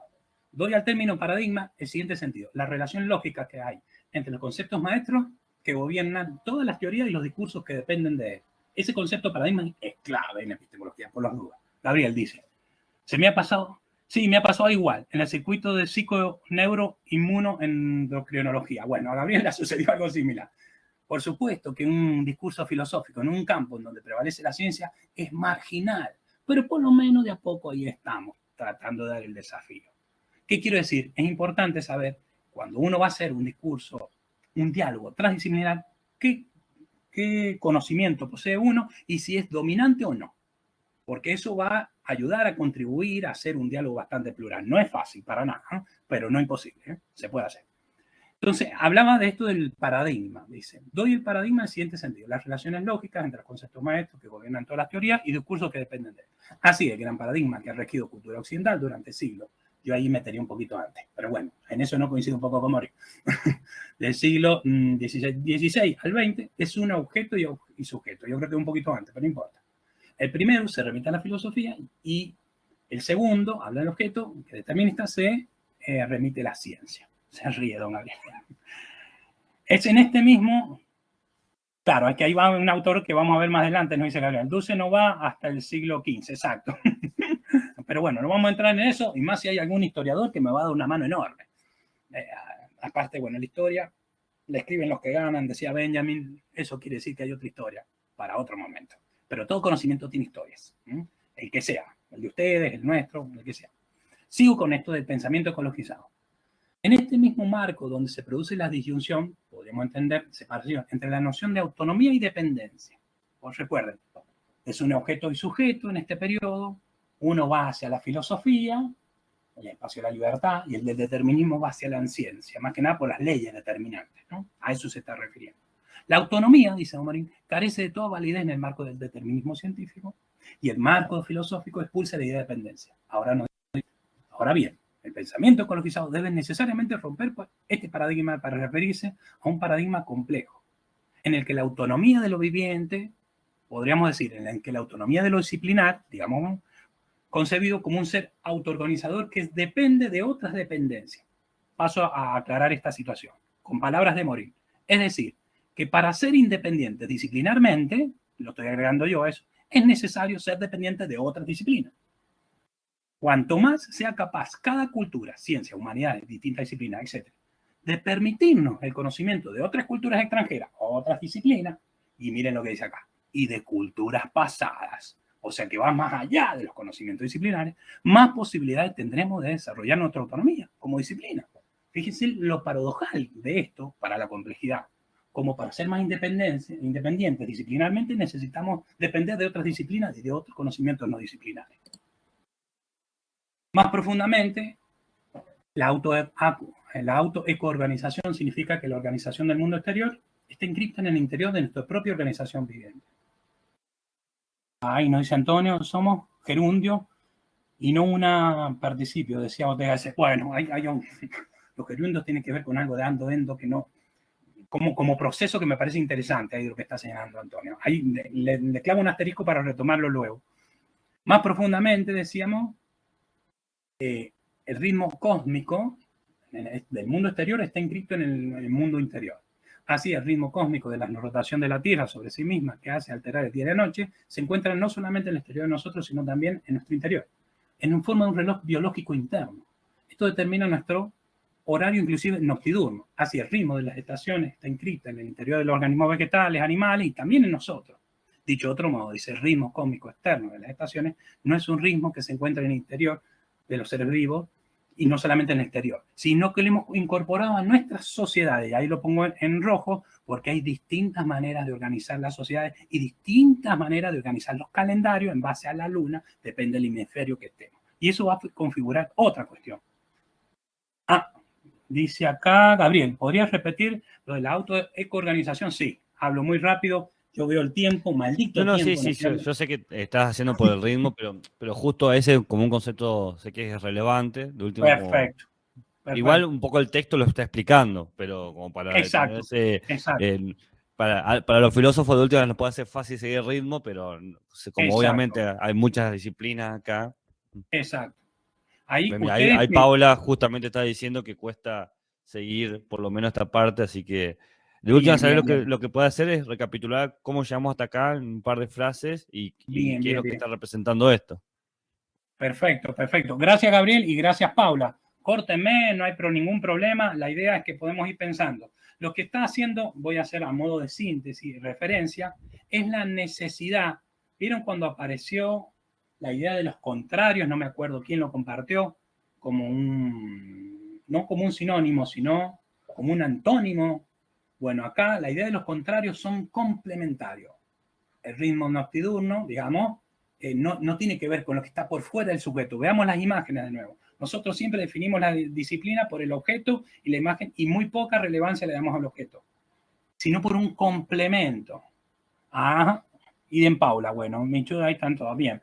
Primero pasaste a quinta, totalmente, Paula, gracias. Vamos a meterle un freno de mano. La idea que está proponiendo el paradigma de la epistemología de la complejidad es poder complementar aquello que se aparece como opuesto. O en el pensamiento de la simplificación son como excluyente. O la vida solamente se ocupa de la vida y la muerte se ocupa, vamos a ponerlo bien extremo. La vida es objeto solamente de la biología. Es más, que trabajo bastante ahí en la cátedra de biología. Perfecto, es objeto de estudio de la vida de la biología. ¿De qué vida hablamos? ¿La orgánica? ¿Solamente la biología se ocupa de la vida orgánica? ¿El impacto social no tiene nada para decir en relación a la vida orgánica? En la ecología, ni hablar. ¿Y la muerte no tiene nada para decir en el campo de lo orgánico? Bien, está respondiendo, Gabriel, ahí perfecta. Yo miro el chat. Yo te hago de secretario. Vos seguís explicando cómo gracias, Gabriel. Lo que está tratando de pensar es de una manera religante. Fíjense en esta idea. Aquí es donde debemos abandonar totalmente la concepción insular del hombre. Esa mano que está dibujando, esa mano que está calculando, esa mano que está aplicando, digamos, esa vacuna en relación al objeto, pero en relación a un contexto, que al final en sus respuestas empieza a salir esto. La idea es que puedan, desde el campo académico, no solamente incluir algunas nociones disciplinares en lo que se han formado, sino también en otras disciplinas, más que nada en su rol como educadores en la comunidad universitaria. Puedan incluir, y esto le puede servir, si se quiere, la epistemología de la complejidad, a darle sentido a eso, ¿no? Fíjense a ver si puedo mostrar algunas cuestiones más. Acá hay un fragmento. hay una referencia en esto de... Hago un Pablo, paréntesis. A ver. ¿puedo agregar algo a lo que has dicho? Aporte, Como Gabriel. para ayudar también a todo al discurso. Quizás una forma también de representar lo que está diciendo Pablo cuando habla de la idea de simplicidad es que la forma clásica que tenemos en todos nosotros de conocimiento que aprendemos en el secundario o que aprendemos también cuando nos formamos en nuestras disciplinas, es que el mundo puede resolverse. O sea, vos lo podés explicar al mundo a través de principios generales, que pueden ser principios biológicos, si te dedicas a algo sobre la salud, o principios proyectuales, si te dedicas, por ejemplo, al diseño, ¿no? Como que siempre podemos resolver en simples principios lo que es el mundo y por lo tanto ofrecer una manera de trabajar sobre él. Lo que está diciendo la complejidad es que es imposible hacer eso, ¿no? Que no hay una cuestión de traducirlo a simples principios, sino como bien está demostrando Pablo, se está generando totalmente un solapamiento o un entrecruzamiento de fenómenos y eventos que no pueden ser controlados o expresados por 2 o 3 principios, 2 o 3 normas. De ahí esa cuestión de la complejidad que está señalando Pablo. Sí, totalmente, coincido, Gabriel, a eso me refiero. Inclusive ahora tiene que ver con, si se quiere, una característica más del paradigma de la simplificación que se opone al paradigma de la complejidad, que es el método. Acá nos dice Paula, un poco de esto se vio reflejado en el manejo de la pandemia, concibiendo el concepto de salud solo desde lo físico y no de lo emocional, totalmente. Inclusive podríamos hablar otras características más en el campo de la salud. ¿Qué es la salud? Y podría agregar, para lo que dice Paula, ¿y qué salud? ¿Salud personal o salud pública? Es lo mismo. Otra dimensión. Acá don Morín relaciona la dimensión personal con la social, inclusive con la genética y cómo predispone eso. Pero no voy a entrar en ese territorio. Es un buen ejemplo. Ahora, el método, les decía que también nos ha ayudado mucho los métodos, pero también nos han quitado otras fuentes de conocimiento. Acá subrayo brevemente en este texto. Hemos adquirido el hábito de creer que el único conocimiento fiable era aquel que surgía en los entornos artificiales experimentales. Y entonces le está dando una crítica al método experimental. El método experimental ha contribuido a despsicologizar la cosa, sacarla del entorno, aislarlo. La imagen que yo les... Eso se comprueba muy claramente cuando yo les presentaba las imágenes. ¿Qué es lo que ven ahí? Y mi pregunta tramposa, obviamente. Pero eso tiene que ver con lo que decía Gabriel, con cómo nos hemos ido formando. Nosotros y nosotras nos hemos ido formando con una epistemología que es hegemónica y que le hemos mencionado muy al pasar, que es la epistemología del positivismo. ¿Qué es lo que dice básicamente el positivismo? Muy básico lo que voy a hacer para después retomarlo. Que en la historia del conocimiento pasó por distintos estadios, distintas etapas. Una teológica, otra metafísica, y ambas fueron superadas, que es lo que quiere, cuando ahí no hay una dialéctica, no hay dialéctica. Fueron eliminadas por un conocimiento experimentable, positivo, que se puede experimentar. Bueno, y esto nos ha dado muchos beneficios, pero también nos ha traído muchos inconvenientes. Ahí hay una frase que la repite mucho de Morín, que es: todo lo que aísla un objeto destruye su realidad misma. Ahí, cito este fragmento: extraer un cuerpo de su entorno natural, lo coloca en un entorno artificial que es controlado por el experimentador, concepto de control que apareció acá, lo que le permite someter a este cuerpo a pruebas que determinan sus relaciones bajo diversas condiciones, pero esto nos da un conocimiento, pero no es la única fuente de conocimiento. Y eso hace, los métodos han ayudado a configurar una manera de construir las disciplinas. Ahí Gabriel nos hace referencia a la dialéctica también, un movimiento constante de tesis, antítesis y síntesis. Pero el concepto yo hago de secretario, bien. Bueno, mira, Cristian dice, es una problemática que tienen los museos, totalmente, porque ahí intervienen varias disciplinas. ¿Y qué tipo de métodos utilizamos? A veces definimos las disciplinas y los conocimientos por los métodos. Y para algunas posiciones epistemológicas, el método es una herramienta más, ni menos ni más. Una herramienta más, digamos. Pero hay otras cuestiones que definen, no solamente el objeto, el sujeto, el contexto y demás. Esto es muy propio, más que nada, de posiciones críticas de las ciencias sociales.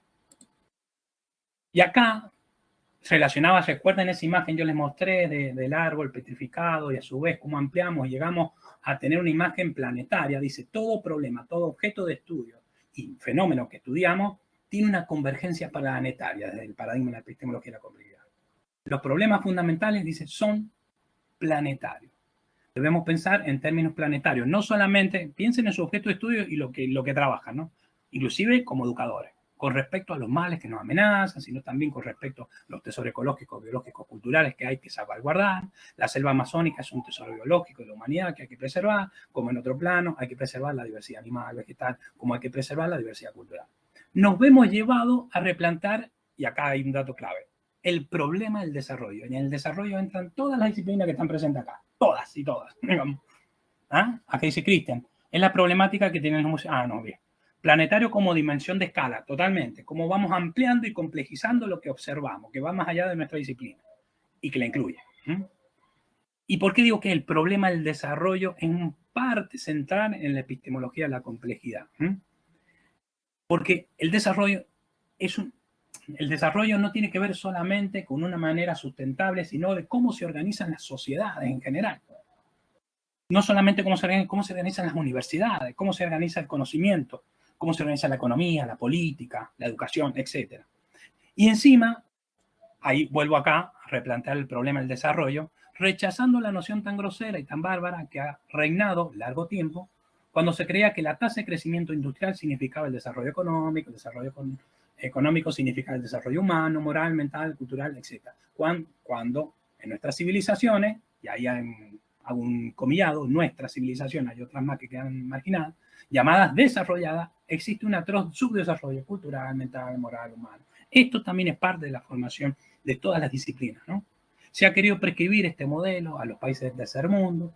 El término desarrollo debe enteramente repensado y complejizado. Estamos en el momento en que los problemas ecológicos se vinculan con los problemas de desarrollo de la sociedad, la humanidad, inclusive la educación, y podríamos seguir. Y esto lo anclo con un pequeño textito que publiqué hace poco, Producir o morir, un mito a repensar en tiempos de COVID, y ahí señalo este tema que está marcando un poco, si se quiere, Edgar Morin, de cómo hay que repensar el modelo de desarrollo a partir de un tipo de tiempo más complejo. Ahí leo brevemente, con esto vamos terminando, más un videito que quiero compartir. Dice, el COVID-19 no solo configura una enfermedad infecciosa que atenta contra la vida, sino que también desnuda, quizás como nunca antes se ha visto, lo que excluye un sistema de organización social que subordina las vidas, vivo y SOE, a un criterio formal matemático, PIB, Producto Bruto Interno, que no es solamente un modelo de desarrollo económico, es también político, social y demás. Cuando la teoría hegemónica, neoliberal y capitalista en los países centrales prescribe para todos los países periféricos adherir en forma crítica al dogma colonizador de producir o morir, en donde se establece como único tiempo valioso el tiempo productivo. Pero frente a la crisis que ha generado la pandemia del año 2020 y que sigue generando, los tiempos se vuelven menos productivos. Y esta situación quizás constituye una oportunidad para descolonizar el PIB desde una politemporalidad. Morin ahí aparece, en donde el tiempo improductivo también es valioso. ¿Qué quiero decir con esto? Y fíjense cómo a su vez me estoy criticando a sí mismo. Yo estoy mirando el reloj y a su vez estoy leyendo. Ahí hay una tensión que no es, por lo menos yo en forma personal, todavía no es fácil de resolver, porque estoy viendo que se me acaba el tiempo y a su vez yo quiero llegar en tiempo y forma y demás. Pero también hay tiempos improductivos que son valiosos, o podríamos pensarlo desde una politemporalidad. Ese es otro temón enorme para seguir trabajando. Acá nos está diciendo Gabriel, disculpe, bio en la vida humana y la vida importante, y SOE en la vida animal. Claro, y cambiando los roles también agregaría Gabriel, porque también nosotros somos animales y la condición humana tenemos que repensarla, igual que el del desarrollo. Después pensar que somos esos dos niveles. Ahí, bueno, Paula, disculpa, no entiendo. Es que no existe tiempo improductivo. Paula está hablando del mensaje anterior. Pasa que justo yo puse enter y le corté lo que estaba escribiendo. Perdón. Ella dice que no existe tiempo productivo, para mí al menos. Claro, totalmente. Bueno, ahí hay, por lo menos lo que nos da un poco algunos hincapié o algunos indicios, si se quiere, de epistemología de la complejidad en este recorte que hemos hecho, es pensar justamente un vínculo con el tiempo que no sea solamente cronológico. y encima un vínculo con el tiempo que no se reduzca solamente a producir, sino también un tiempo valioso como improductivo, pero para pensarlo, digamos. Tiempo atomizado versus tiempo lineal. Ni hablar. Ese es un dato ahí también que estamos referenciando, ¿no? Y cómo está la carrera, siempre me acuerdo cuando veo el reloj y veo que ahora nos tenemos que especializar, después tenemos que hacer doctorado, después tenemos que hacer postdoctorado en la carrera académica, ¿no? ¿Cómo ha entrado esta lógica del desarrollo del mercado a la educación? Pero la educación no puede quedar presa del desarrollo del mercado o ese criterio del mercado, o por lo menos pensarla, no la tengo tan clara, digamos. Pero ahí hay algo y siempre me acuerdo de esta imagen del llame ya, ¿no? O de otro, me acuerdo otro amigo que hablaba qué diferencia hay entre un cartonero y un académico. Dice el peso de los cartones nada más. Como vamos, esa necesidad de producir o morir a cualquier costo. Y antes de abrir totalmente las preguntas que están ahí, imagino, ya cansados, me gustaría compartir un videito de 5 minutos, concreto. Es de Antonio Rodríguez, un profesor de historia en España, recientemente fallecido justamente por el COVID el año pasado, que se ha especializado en el campo de la educación virtual, redes y la comunicación, y muy emparentado con la complejidad y este ejercicio transdisciplinar en el campo de la universidad. Que bueno, lo quería compartir para repensar y a ver si se puede, tener algunos minutos para plantear algunos interrogantes, dudas. Les comparto brevemente esto y retomamos, a ver si puedo. Denme un segundito. Compartir video. Mientras Pablo comparte el video, recuerdo una cosa, que habían dicho que presenten los papeles, los que deben en el posgrado. Eso me pidieron que les recuerde, presenten los papeles que deben posgrado y vayan anotando las preguntas o las ideas que le hayan quedado colgadas en base a toda la exposición para que podamos ir respondiéndolas luego del video. Bien, comparto el video. Ahí, como posibilidad de repensar la transdisciplina a partir de lo que dice acá este pensador. A ver si se escucha. Todos universitarios y sabéis la dificultad. ¿Se escucha? Sí, se escucha. Sí, se escucha. Buenísimo. Se escucha. Buenísimo.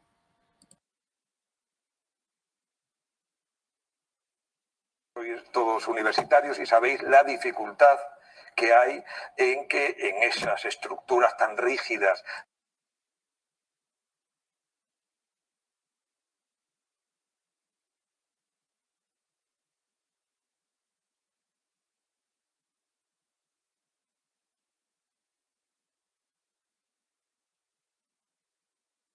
Pablo, creo que sí, se paró porque creo que ha silenciado el micrófono. ¿O no? Ah, yo, gracias. Sí. Esa me la mandé yo. Va de nuevo, disculpen, ¿eh?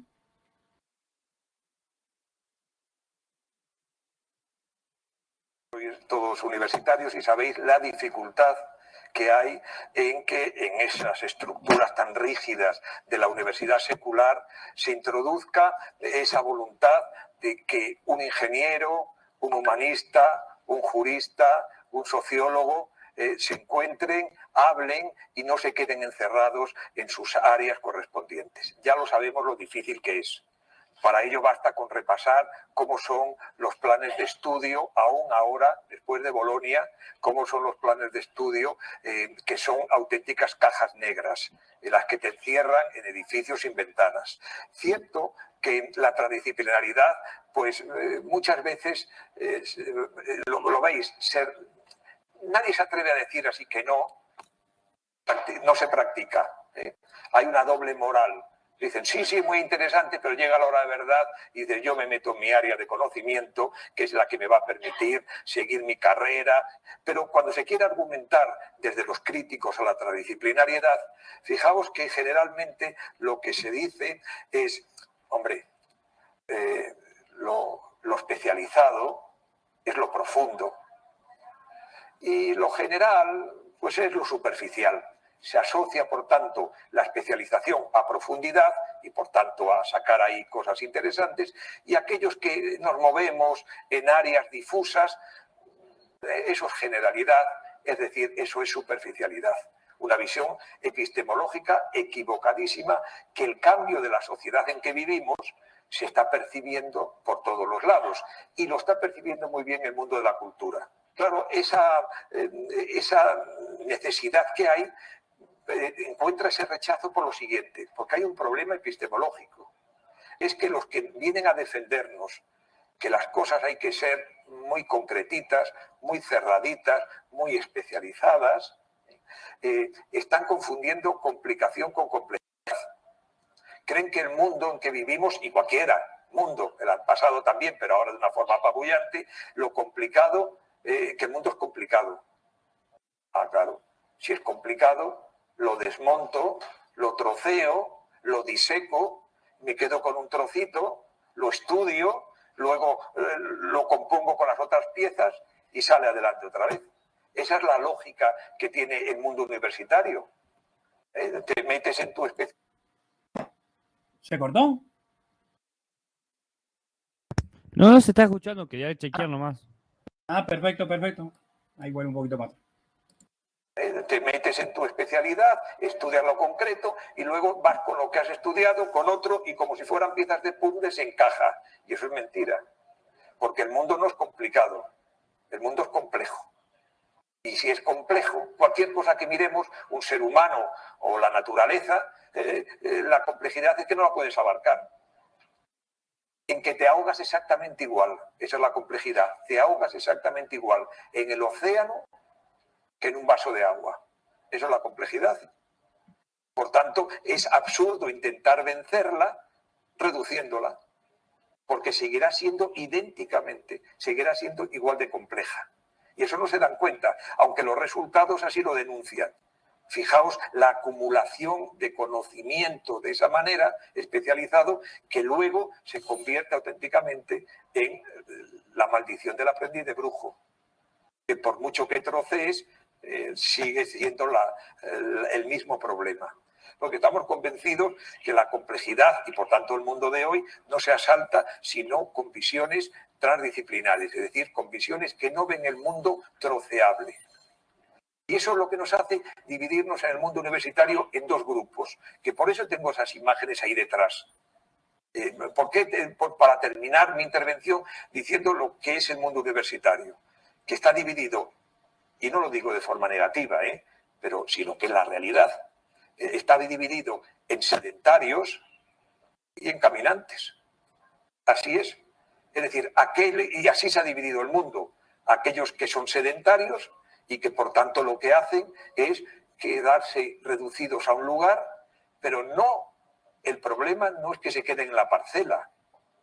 Eso no sería problema. Es que el problema es que una vez que están en la parcela, levantan vallas. Ese es el problema. Pero es más, que los que apostamos porque lo inabarcable solo se puede alcanzar recorriéndolo, que es la mentalidad del trashumante, que es la mentalidad del caminante. Es tan grande lo que ve, el sedentario solo ve la parcela de su huerto. Y encima si le pone vallas, con más razón, no ve ni siquiera el atardecer. Pero si ves eso, no te queda más remedio que para abarcar el paisaje que recorrerlo. Por eso te haces caminante. Eso es transdisciplinariedad. Y eso es lo que pasa. Que encima los que están metidos en la parcela recelan del caminante, como en toda la historia. El sedentario ha echado los perros a ese que camina y que le llaman vagabundo. Y ese es el mundo universitario. La lucha permanente entre dos visiones que dan como resultado actitudes vitales. Bien, ahí ya, disculpen. ¿Me escuchan ahí? ¿Sí? Sí, sí, escuchamos. Sí. Bien, ahí me preguntaba quién es esta persona. Bueno, es Antonio Rodríguez, de las Heras Pérez, es un español. Si bien su formación de grado es en historia, se había abocado bastante a lo que es la comunicación en distintas plataformas. Pero desde un paradigma de la complejidad, que en el campo de la comunicación se trabaja muchísimo eso, para tener en cuenta. Y inclusive, lamentablemente, por el COVID falleció el año pasado. Acá dice Cristian, en Argentina sería el que cuida su kiosco. Bueno, podríamos llamarlo así, pero voy a meter ahí como el dedo en la llaga, si se quiere, en esta visión que nos está compartiendo Antonio, si se quiere, en el campo de las universidades. ¿Es tan necesario ese académico caminante? si se quiere, para tomar las palabras, como el sedentario. Ahora hay que diferenciar cuál ha sido la costumbre más que ha prevalecido. Justamente la del sedentario. Pero para ver la importancia de caminar y trascender la disciplina, justamente ha tenido un valor esa posición sedentaria. Estaba pensando un poco, nadie hay acá que se haya formado en antropología cultural. Cuando hablamos de antropología, que es una de las ciencias sociales, Lévi-Strauss, dentro del campo de la antropología cultural, hizo un cambio paradigmático para la antropología cultural, que es salir del oficio del antropólogo encerrado en su escritorio e ir al territorio, concepto importante que se trabajó ahí. Y la polisemia que hay detrás de eso. Pero me parecía importante hacer referencia porque si no, podemos correr el riesgo de que la transdisciplinaridad se interprete como una manera de superar algunos modelos. Y la superación nos ha traído tanto problema como la hegemonía de una sola manera de entender la universidad, si se quiere, o la práctica educativa en la universidad. Entonces, hay que ir, ¿qué quiero decir? La transdisciplinariedad para la complejidad es una costumbre, una práctica, y ahí subrayenlo, contracultural. ¿Contra qué? Contracultural de la cultura hegemónica, que vendría a ser quizás esa que está establecida en ese kiosquito que señala un poco Cristian. Ahora, eso no significa que ese kiosco, que esa posición también, si se quiere, sedentaria, podemos decir, no tenga ningún valor, sino ponerla en discusión con una manifestación como la aquel que quiere trascender, como aquel que, como dice en un momento, el problema no es que tabique, sino que le pones mura y no deja quizás a otras prácticas que van más allá tener esa posibilidad. Y ahí es uno de los desafíos que tenemos como universidad, bajo esta perspectiva que vuelvo a repetirle, es algo que compartimos con Gabriel, y ustedes son quienes tomarán el protagonismo para decir si adhieren o no, o ver en qué le puede significar. Bien, ahora sí, pregunta, disculpen la velocidad final, pero quería llegar a esto y tiene que ver con mi tensión no resuelta todavía de los tiempos productivos, por más que yo lo critique, es improductivo. Sí, Gabriel, ¿ibas a decir algo? No, para nada. Desmuteé para ayudar a responder preguntas en caso de que haya alguna duda, interrogante, comentario. Bien, comentario. Claro, ¿qué les parece? ¿Qué partes les resonaron más? ¿Qué cosas creen que pueden utilizar para pensar sus propias prácticas? ¿No? Exacto. O sea, yo sé que, de vuelta, repetimos lo que se dijo en la primera. Hacer filosofía tiene una densidad conceptual que, como nos pasaría a nosotros si nos queremos sumergirnos a las disciplinas de ustedes. Nos vamos a encontrar con varias dificultades conceptuales. Por eso lo que nos preguntamos es qué cosas pueden rescatar de estos conceptos, porque no les pedimos que sean especialistas en la complejidad o especialistas en la epistemología, sino encontrar herramientas para ustedes mismos, ¿no? Parece que por ahí es el tema, ¿no? Si después les pica el bichito la epistemología, bienvenido sea. Sí, bienvenido sea, exacto. O sea, no es propiedad la epistemología de filósofos y filósofas, sino también del conocimiento en general. Así que hay muchísimos en ese sentido que trabajan que vienen de otra formación de grado. Ahí Paula señalaba que el sistema científico lleva a lo transdisciplinario, pero son necesarias las dos, digamos. Exacto, son necesarios conocimientos disciplinares, interdisciplinares, pluridisciplinares y transdisciplinarios, ¿no? Ahora, sí hay que reconocer entre estas distintas perspectivas cuál ha sido el hegemónico y cuál no. Por eso es contracultural todavía la transdisciplina. Porque el disciplinar es la visión hegemónica y es en donde por ahí no hemos encerrado mucho, digamos. Sí, es como está confeccionada la propia universidad. ¿Cómo? Es como está confeccionada nuestra propia universidad también. Nuestra universidad está pensada en esas estructuras. No está pensada en una estructura transdisciplinar. Si bien uno puede tratar de desarrollarla o incentivarla desde su lugar, por ahora, institucionalmente, está pensada así, desde el proyecto universitario original, estoy hablando.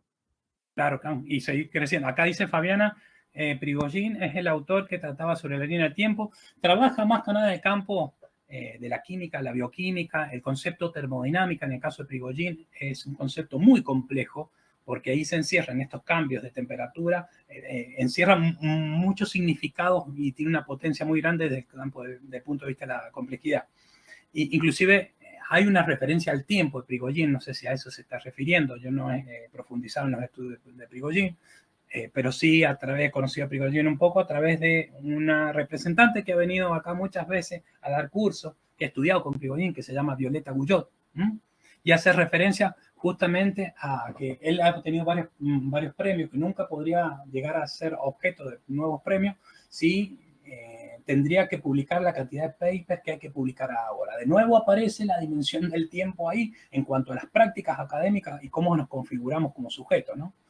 Acá aparece Cristian, consulta, la transdisciplinaridad debería ser horizontal. Mira, ahí, como hablaba Gabriel, nosotros les damos mucha importancia a los conceptos y los contextos que surgen esos conceptos. Cuando aparece la dimensión del deber, debería ser, aparece. Por lo general, el deber se ha reducido a una sola forma de manifestarse, una expresión, digamos, un conocimiento. Y ahí ese concepto me hace un poco de ruido. Yo creo que la transdisciplinariedad se tendría que trabajar desde un horizonte horizontal. Se tendría. Quizás lo pertinente, pero no quiero excluir otras dimensiones. Dice, evidentemente, en la realidad existen ejemplos verticalistas, ni hablar, Cristian. Como contó Pablo, esto funciona de manera transdisciplinar o es una mera fachada, cómo se mide la transdisciplinariedad, sirve tal medición o no. Vuelvo a repetir, ahí, más que medirla, la transdisciplina por ahora sigue siendo una práctica contracultural. En el momento que deje de ser una práctica cultural, quizás esa plataforma horizontal va a ser más factible, ¿no?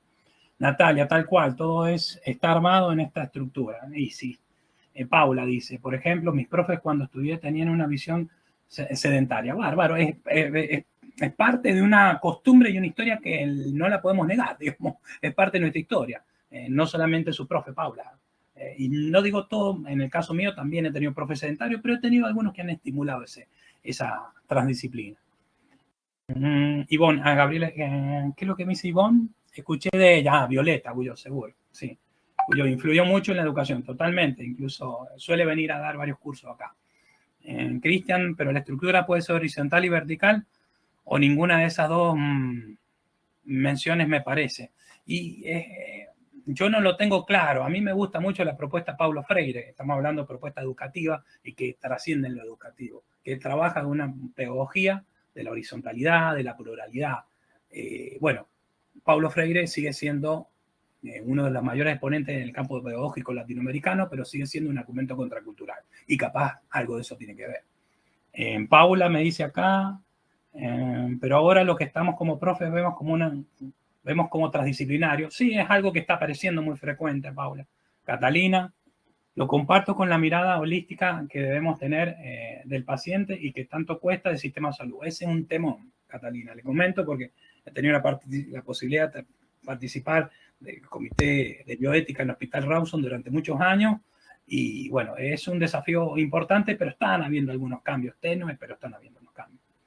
¿Quién iba a hablar? Disculpen. No, yo te iba a agregar, estaba esperando que eso de la cuestión holística, viste que yo había mencionado que también me había pasado similar con el tema de estos profesionales de la salud orientados a la psiconeuroinmunoendocrinología, que es como una manera de ver a la salud y al individuo, que también tiene una actitud holística, pero si bien tratan de fomentar esa mirada tan disciplinar, tienen verdaderos problemas prácticos, no simplemente teóricos, sino prácticos, y cómo llevar a su día a día, a la cotidianidad, esta idea de holismo, de transdisciplinariedad, como dice Catalina. Es muy común ver en muchas disciplinas que se esfuerzan o que piensan o tienen la intención o el proyecto, pero a la hora de bajarlo a la tierra se encuentran con verdaderas complejidades. Perdimos, Gabriel. Que es lo que se está poniendo en entredicho con la complejidad. O sea, cuando Molina habla de todo esto, justamente dice, el problema está de que desde el principio estamos jerarquizando los discursos. Entonces va a ser muy difícil generar ese tipo de holismo, de transdisciplinaridad. Era eso. Y ahí Raúl te hizo una pregunta, me parece que sí, hay está buena. ¿Cuál es la diferencia en transdisciplinaridad e interdisciplinaridad? Hago una referencia a eso.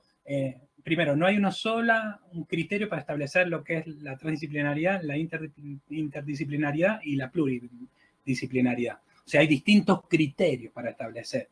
Pero podríamos decir, básicamente, entre otras cuestiones, yo he participado de varios proyectos que son interdisciplinarios, digamos, en donde cada uno aporta desde su lógica disciplinar un discurso, una construcción teórica hacia un objetivo común. Vamos a hablar, por ejemplo, de la educación. Viene la filosofía, dice A. Viene la ciencia de la educación, dice B. Viene la sociología, dice C. Pero no hay un diálogo transdisciplinar. Algo que caracteriza la transdisciplinariedad es que tiene que existir desde la posición más que nada de Morín, un diálogo que es un contradiscurso, que va más allá, es un contradiscurso indisciplinado, en donde vamos al campo de la salud, en donde el discurso disciplinar está al servicio de un discurso del paciente, que puede ser disciplinar o no. Y pensemos en esto en la arquitectura, ¿no? Cuando tienen, o en el diseño, cuando tienen que hablar con el cliente. ¿Cómo lo hacemos a eso? ¿Cómo establecemos ese diálogo?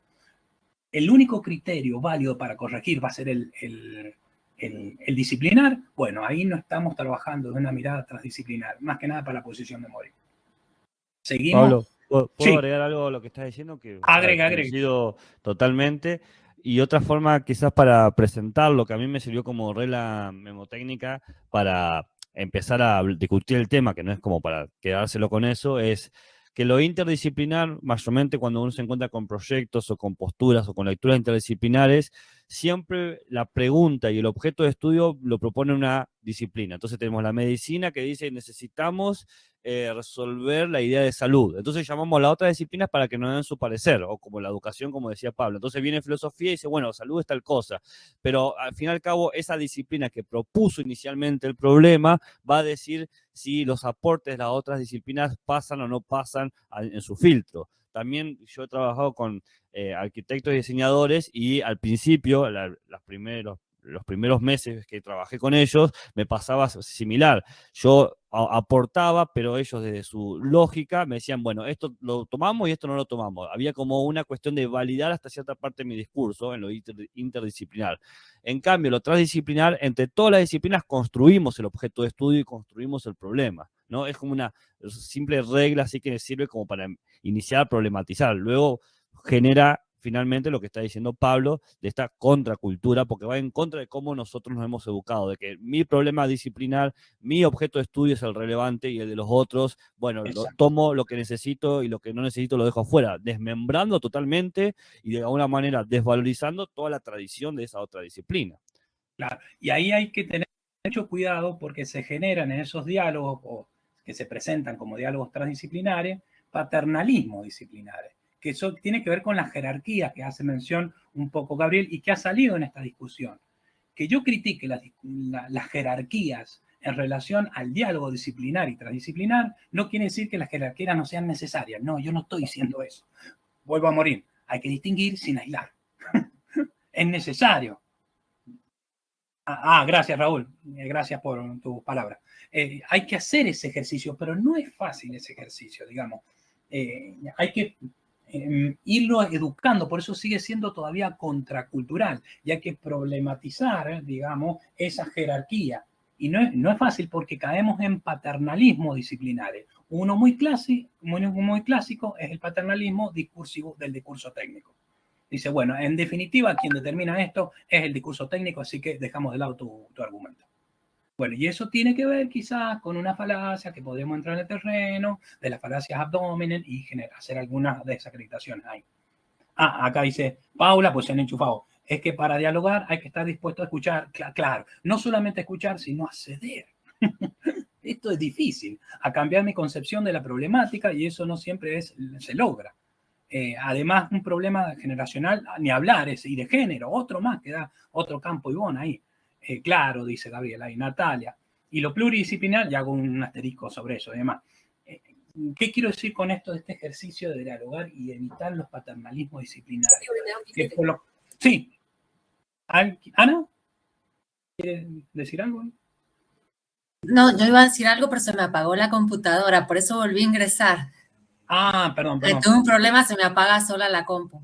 Ya no sé si se han ido.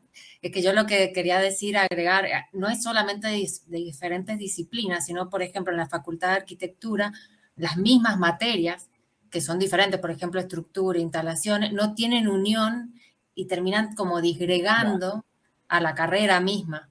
Está Totalmente. taller por un lado, entonces hasta en una misma disciplina se disgrega y no hay Exacto. transdisciplina. Eso es Exacto, lo que porque siempre hay... nos ha costado mucho entre materias, ¿no es cierto? Y cada uno totalmente. le da su importancia a cada materia. Y los Exacto. alumnos terminan pensando que la arquitectura son muchas materias, pero es una. Claro, Entonces, claro. eso es complicado, siempre ha sido complejo. Eso que señala Ana, gracias Ana, en realidad no solamente le pasa a la arquitectura, quiero decirle que le pasa a la filosofía, ¿o no, Gabriel? Le pasa a la filosofía, digamos, no Sí, es fácil totalmente. estar... Preguntale a un alumno de filosofía qué es filosofía a principio de año y en quinto año y vas a ver. Vas a notar Claro, claramente ese pero problema. hay una jerarquía también hacia las subclasificaciones dentro de cada ciencia.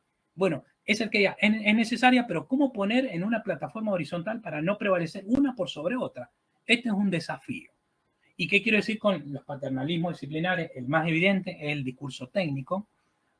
Por ejemplo, a mí me suele suceder cuando voy a trabajar en filosofía y propongo algo que significa económicamente un presupuesto significativo, me analizan criterios cuantitativos. Bueno, ¿cuánto hay de beneficio? ¿Cuánto hay de resultado? Bueno, pero filosóficamente eso, digamos, es un criterio para considerar, pero no es el único. Pero me tengo que subordinar a ese criterio, ¿no?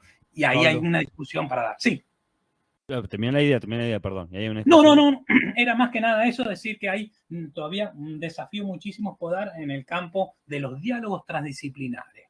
Que bueno, sí. No quiero desalentar esto, sigue siendo contracultural, pero tanto Gabriel como yo hemos tenido la posibilidad de intervenir en algunos campos en donde hemos hecho ese ejercicio de diálogo transdisciplinario. No es lo más frecuente, pero hemos tenido por lo menos esa posibilidad.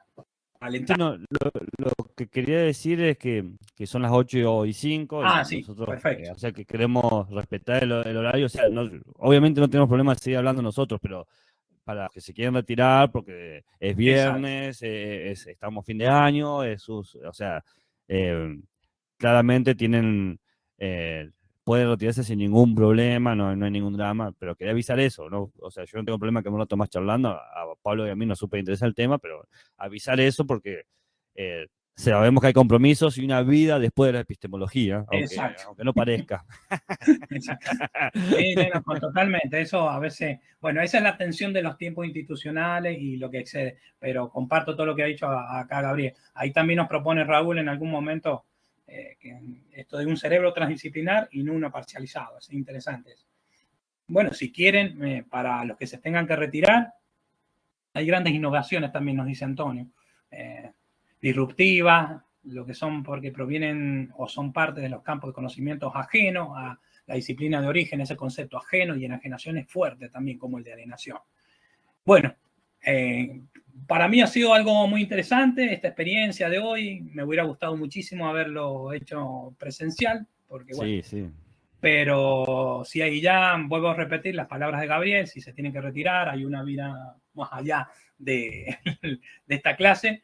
Si se tienen que retirar, bueno, los liberamos y si tienen algunas ideas o interrogantes más que quieran plantear antes de irse, los trabajamos con los que se puedan quedar un ratito más y si no, no hay problema. Con Gabriel agradecido por su participación. Sí, la verdad que nos gusta que estén tan copados hablando y preguntando e interrogando. Es que si no nos sirve, si no se genera ese diálogo, porque es para ustedes, no es para nosotros. Nosotros ya lo sabemos. De todas maneras, aprendemos un montón con ustedes. Así que... Obvio que sí. Gracias, Cristian. Gracias, Corina. Dale, muchas gracias, sí. Fin de semana ya se están. Bueno, me encantó. Muchas gracias. Muchas gracias, Emanuel, Raúl. Saludos de buen fin también. Espero que tengan su cerveza lista para tomar. Sí, descansen un poco. Muchas gracias. Gracias, sí. Romina, Alejandra. Mucha bibliografía. Estamos para cualquier cosa, para consultar después. Gracias, después Antonio. Voy a revisar si no está en el Guyot, el libro de Guyot en la de consulta. Bien, si no, bien. le mando sí, por el grupo de WhatsApp un par de Guyot que tengo, Ana. Libros ahí. Totalmente, el de Ana, el de Violeta, digo. Gracias, Ana. Gracias, Andrea. Adriana. Marianela, ya nos vamos a conocer en la última clase, ¿no es cierto, Marianela? Por lo menos personalmente. La última clase hasta llevamos sanguchito para compartir o algo así, ¿no? Ya la última Exacto, clase. algo un poco más ameno. Ya, No ya tan somos tecnológico. chancho amigos. Exacto. Totalmente. Gracias. Gracias, Miriam. Bueno, voy a parar la grabación. Bien. Ivonne, Marianela, Paula. Se ríe, Paula. Cuesta seguirlo ahí, vamos a ir más despacio. Somos muy veloces en algunas cosas. Gracias, Catalina.